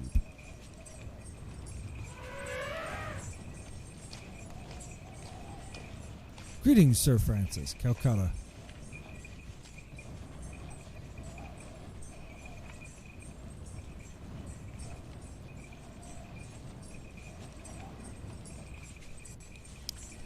So I'm just trying to get more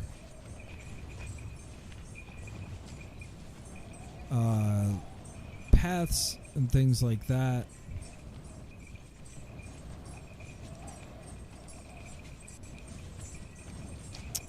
Which I was not successful in doing so. What am I selling in Rangoon? We crept up on the Calibots as they slumbered in a clearing beside a ruined temple. There were guards patrolling at each corner of the camp. A stealthy rescue would be impossible. I was seized with an admittedly foolhardy notion to ride Chunny into the camp. I pushed Chunny's speed lever all the way forward before leaping off the howdah. Chunny screamed in charge. The guards scattered out of the way with cries of alarm, and the newly awoken mercenaries ran this way and that. The camp was in uproar.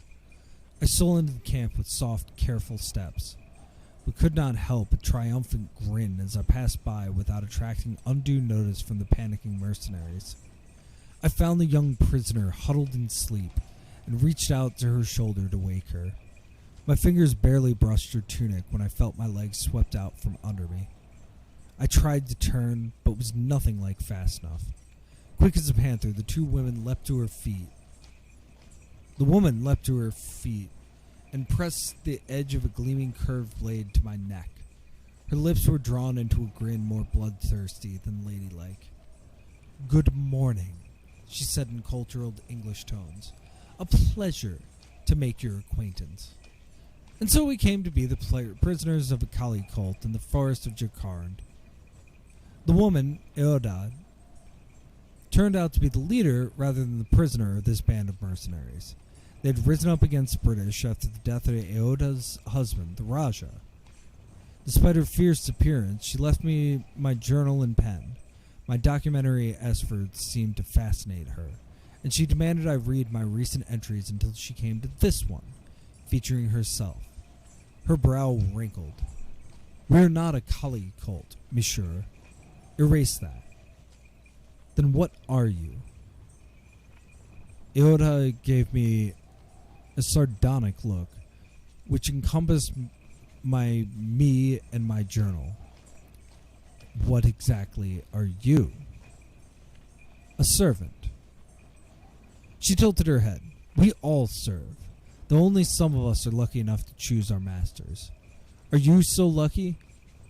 She left me with those words and moved on to interrogate Monsieur Fogg, who was attempting to sit very straight in his hempen bonds.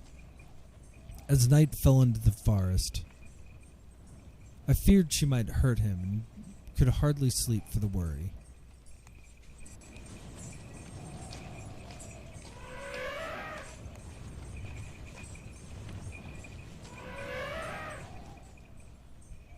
I woke to a strange scene.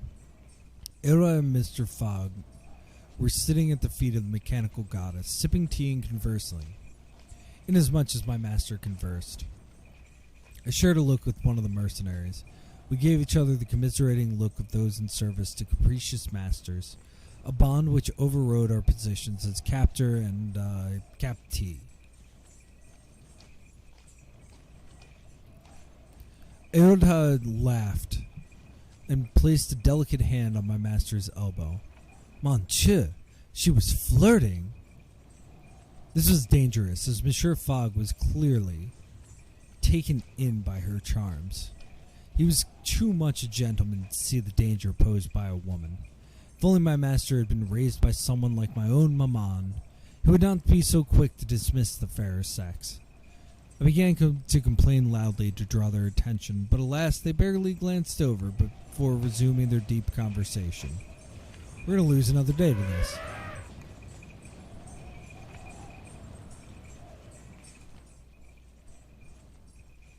When I awoke, Monsieur Fogg and Aodha were nowhere to be found. One of the mercenaries took me to a nearby stream for a wash, and when I returned, Aodha was standing in the middle of the camp. Monsieur Fogg was a few paces behind, looking slightly disheveled to my expert eye. Was his cravat ever so slightly crooked? Quel horror! Mr. Fogg has explained your circumstances to me, she said, giving me a nod. I find your wager most amusing. We will convey you to Calcutta. I glanced at my master, whose cheeks were perhaps ever so slightly stained with red. A telltale sign, though I would never be so indelicate as to suggest anything untoward had occurred between an English gentleman and a Ronnie-turned outlaw. The five of us, my master, Sir Francis, the Mahout, Aodha, and myself, mounted the mechanical collie, who carried us with loping grace to the outskirts of Calcutta. I dare not approach the city. Your monarch has a bounty on my head, Aodha had said as a farewell. I hope you write my story well, Passepartout, she's added before bestowing a wink upon Monsieur Fogg. Good luck. And to you, I called, though her band of freedom fighters were arrayed against the forces which my master held dearest, the crown, the empire, and the law. We walked the last mile or so, and finally arrived at our destination, the prosperous, urbane city of Calcutta.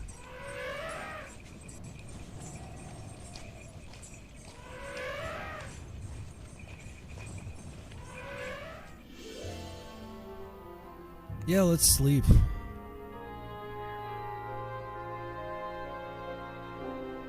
Calcutta was an industrial city which had built its wealth on opium, textiles, and indigo, but that was not to say it was uncultured. The chai shops which I passed by were all thronged with affluent babus and bahengis discussing poetry and literature, and the sticky subject of Indian independence. It seemed that there was discontent brewing in several places, and I wondered if we would be able to avoid all consequences of it. Do you think there will be trouble soon? I asked. Several voices agreed, but then several disagreed. It would seem that there was no clear answer to be had here either. Only time will tell. I returned quickly to Monsieur Fogg, who was sitting, staring into space with a faraway look. Perhaps he had not quite left our elephant behind.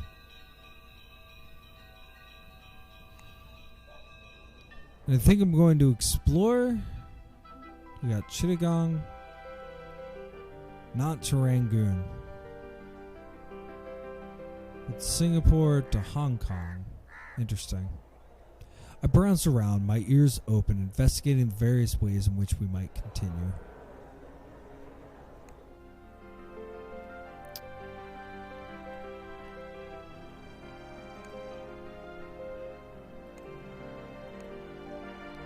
Nice. Alright, let's take a nap. With what remained of the day, I offered my master every service, ensuring that he had fresh tea with the intention he would have a comfortable night. Yeah, we're going to Chittagong.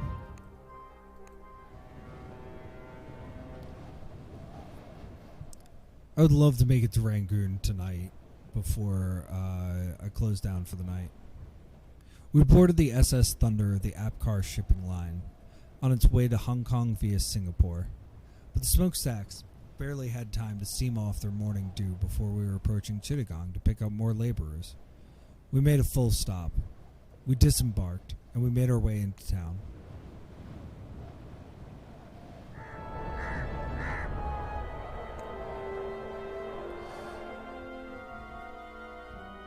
Okay, we can go to Guwahati. Chittagong had been under British control for over 100 years, but still I felt the hostility of the Bengalis as they fetched our bags, served us tea, and smiled. Monsieur Fogg ignored their ill temper magnanimously, a tactic that was almost universally adopted amongst the colonial administrators, traders, and officers of the city. It was an odd sensation to be hated so impersonally, and so I took pains to be courteous to the natives of the city, but it had little effect on the tamped-down rage nestled in the corners of their mouths. More prosaically, we had been instructed to visit the visa office. So I hired a mechanical palanquin, and I was quite happily enjoying the tour when a thundering explosion rocked the city to the west. The streets flooded with soldiers and citizens, rolling in an uneasy mass. I leapt out of the palanquin, my curiosity overriding other instincts.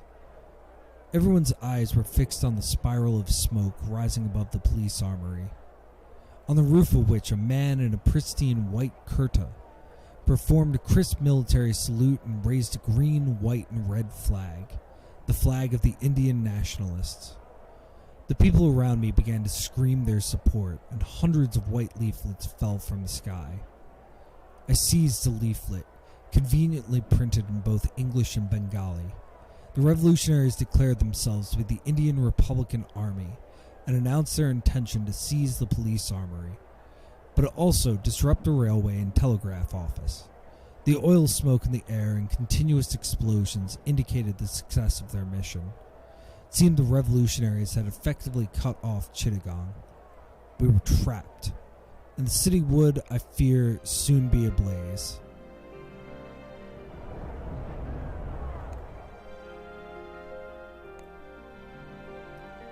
Can't get there from here. Yeah. It's a monastic caravan? Done. Sleepies. Still in Chittagong. Nighttime in Chittagong was not quiet. As soon as the sun went down, the streets echoed with shouts and cries, the stirring of revolution. But there was no choice except to explore. We needed options to leave. The streets were in chaos. Through a screen of gray smoke and terror, I watched as an officer drew his revolver and shot a boy who was bending down to pick up his spectacles. The boy's mother, sister, screamed, and the crowd erupted. I saw nothing but the screaming woman's agony as she clutched the boy's ruined face to her sorry. She screamed on and on, as though the world itself was ending. Someone knocked me from behind, and I spun about, looking into the face of a man in a white kurta about to bring the butt of an antique-looking matchlock rifle down on the unprotected neck of a British soldier. There was a sharp cry to my left. The bloody Bengali man was dazed, staring into the muzzle of an officer's revolver. Time seemed to slow. I shoved the Bengali man out of the way and felt the revolver shot over my shoulder as close as the lover's breath. He gave me a grateful, incredulous look and pulled me along with him as he slipped through the crowd and into the nearby alleyways, where he pinned me against a wall, though his face was creased in pain. "Why did you help me, ferkung?" "You needed help," I answered. He grimaced and backed away. I slid some way down the wall before my knees began to work again. "I owe you a debt." Blood oozed between his fingers. "I will help you get out of Chittagong before it burns." "Thank you," I stuttered, unable to keep the surprise from my face. He laughed grimly and told me the time and location of rendezvous. "I pay my debts, ferkung. We are going to Rangoon. If you value your life, you will be at the meeting point." Yeah, that's where I want to go. That's where I want to go. Let's go. Embark. Go.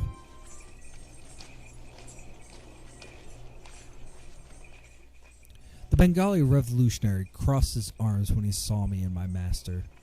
"So, you decided to come after all, and you brought a friend, and enough luggage for a bride on her wedding day. You say you owed me a debt, monsieur. That I do, damn my foolish honor." He conversed with one of his fellow revolutionaries, then tossed me and my master a bundle of cloth, which unfolded into the habit of a Buddhist monk. Put it on, don't ask questions. Put on the robes and then helped my master with his. He protested weakly, but by this point in his adventures, it was mostly out of, habit.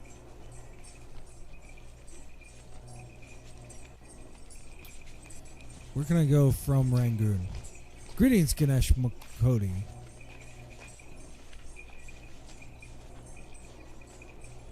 Can I go to Singapore?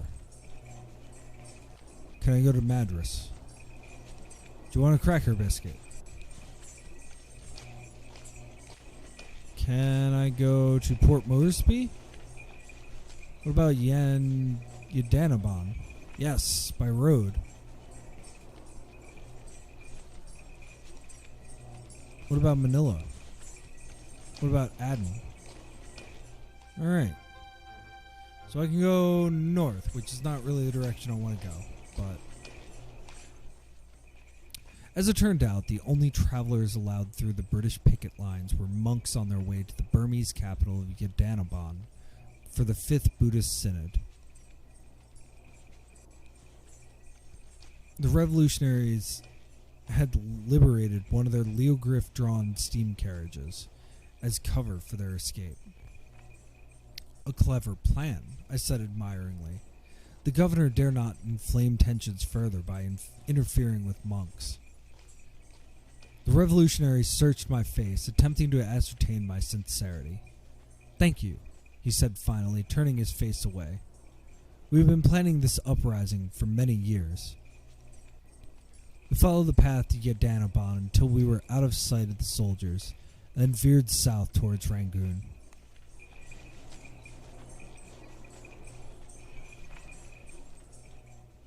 I woke with the Bengali revolutionary leaning over me. Good morning, I said politely, and he turned from the carriage window to bestow a wide, sincere smile upon me. Monsieur Fogg was still asleep in the side beside me. We are in the kingdom of Burma now. The British cannot follow us across the border without causing a diplomatic incident. We are safe.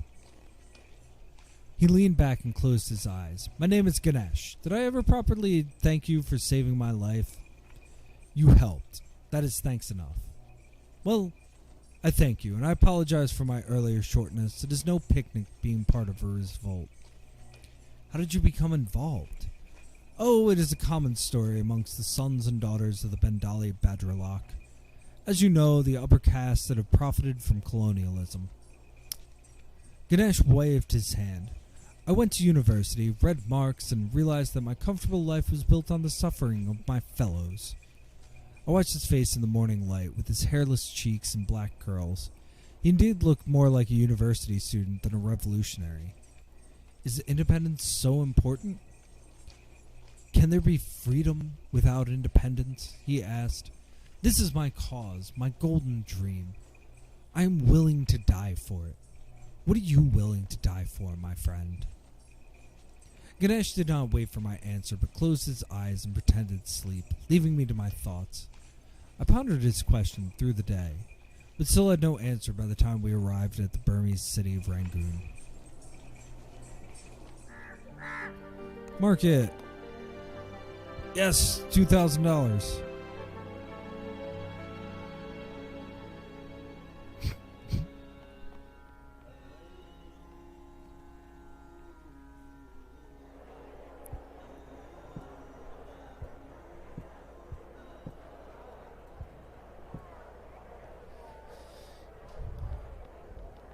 I don't need Canada. Ooh, natural pearl. We are not making it to Delhi.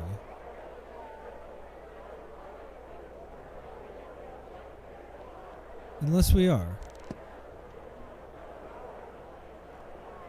Let's explore. We are not making it to Delhi, but we are making it to Batavia. Rangoon still bore the marks of its capture at the hands of the British in the last Anglo-Burmese War, but in the following decade, King Pagan had transformed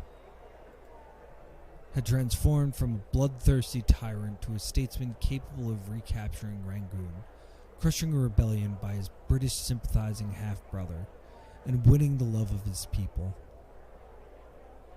A feat not inconsiderable diplomacy and cunning.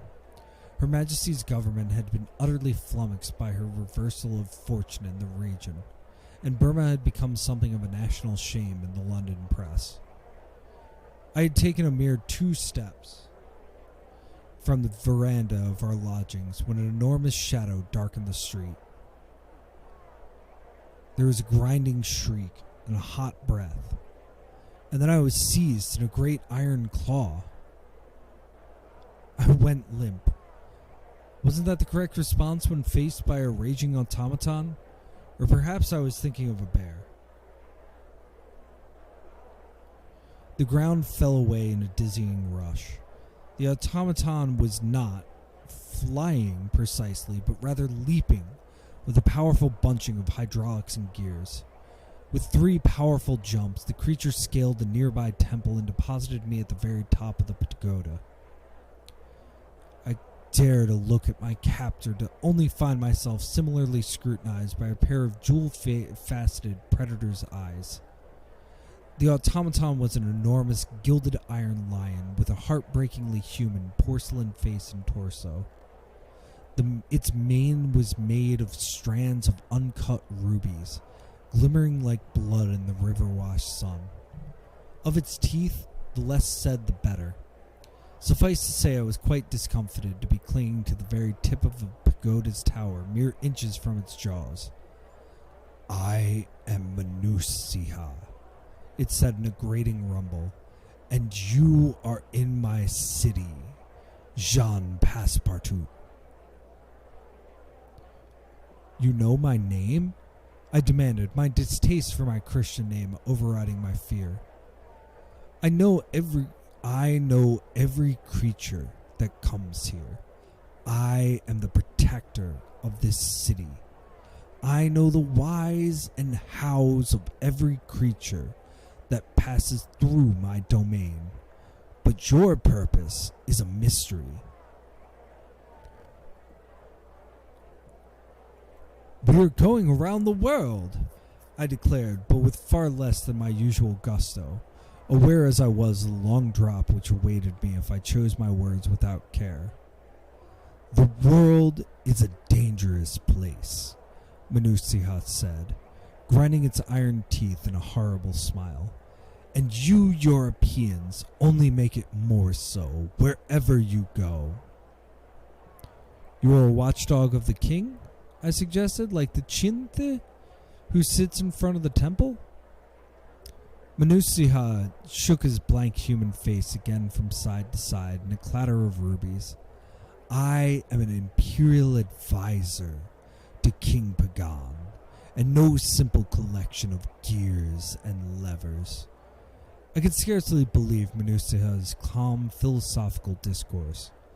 "But," I insisted, "who made you?" Manusiha sighed a hot gust. "I was once a royal child's toy, a man-eating lion with cushioned teeth and emerald eyes.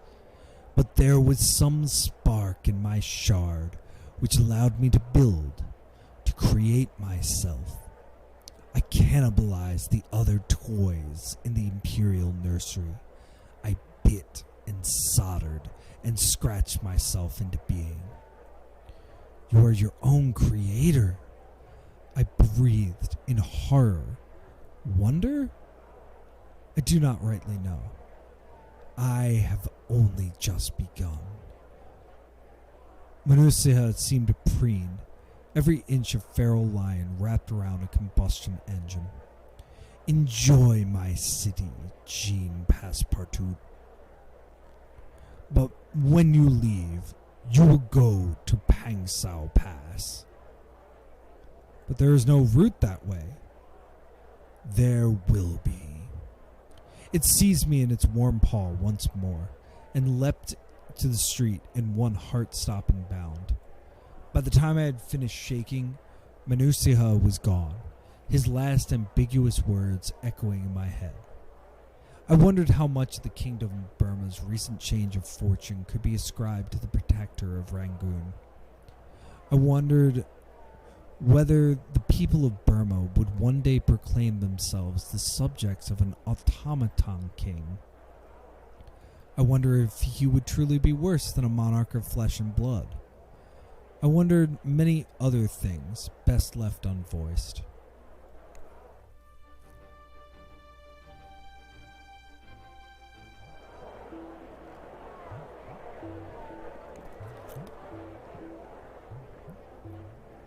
Ooh, 590.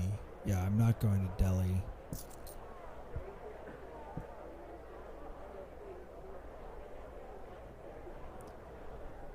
Extra 590 is really fascinating.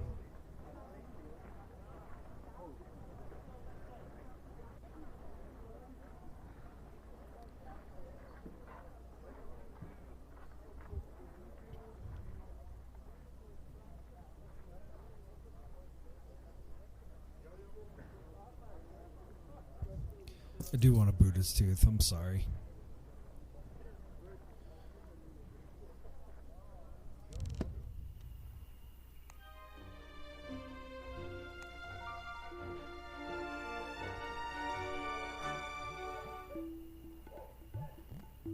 Alright, I'm going to take one last nap.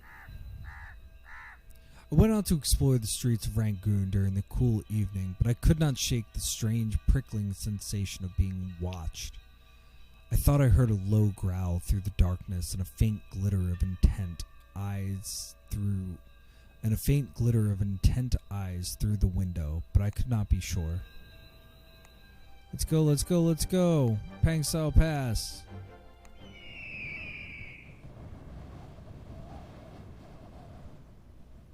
The next morning, we stepped out on the street to find a gigantic bronze and steel bird waiting for us. This was the transport Manusiha had hinted at. I gulped for fear, but Monsieur Fogg was not even slightly concerned. He leapt aboard, consulted his pocket watch, and smiled as we lifted into the sky.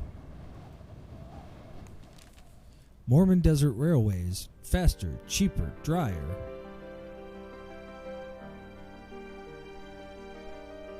Okay. The flight was, in fact, glorious. I clung on tightly as we banked and wheeled just below the clouds. This must be what it's like to be a bird, I thought, and truly live on the wing. Even Monsieur Fogg was enjoying himself. The speed had brought a touch of color to his otherwise meticulously pale cheek. "Passepartout," he declared with true passion. "However you have arranged this, I am most impressed." A mighty compliment indeed. I nodded my head a fraction. A suitable reply. We landed in Pang Sao Pass under cover of darkness. The bird let us down gently, dropped our cases, and then wheeled away dramatically into the sky. "Excellent progress," Monsieur Fogg remarked. But I could not help but remember Manusiha's words and feel certain that there was a price yet to be paid.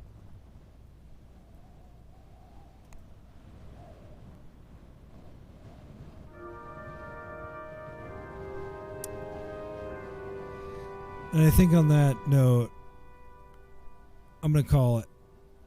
That was really fun. I'm really excited to finish up this round. I honestly thought that these cycles were way shorter.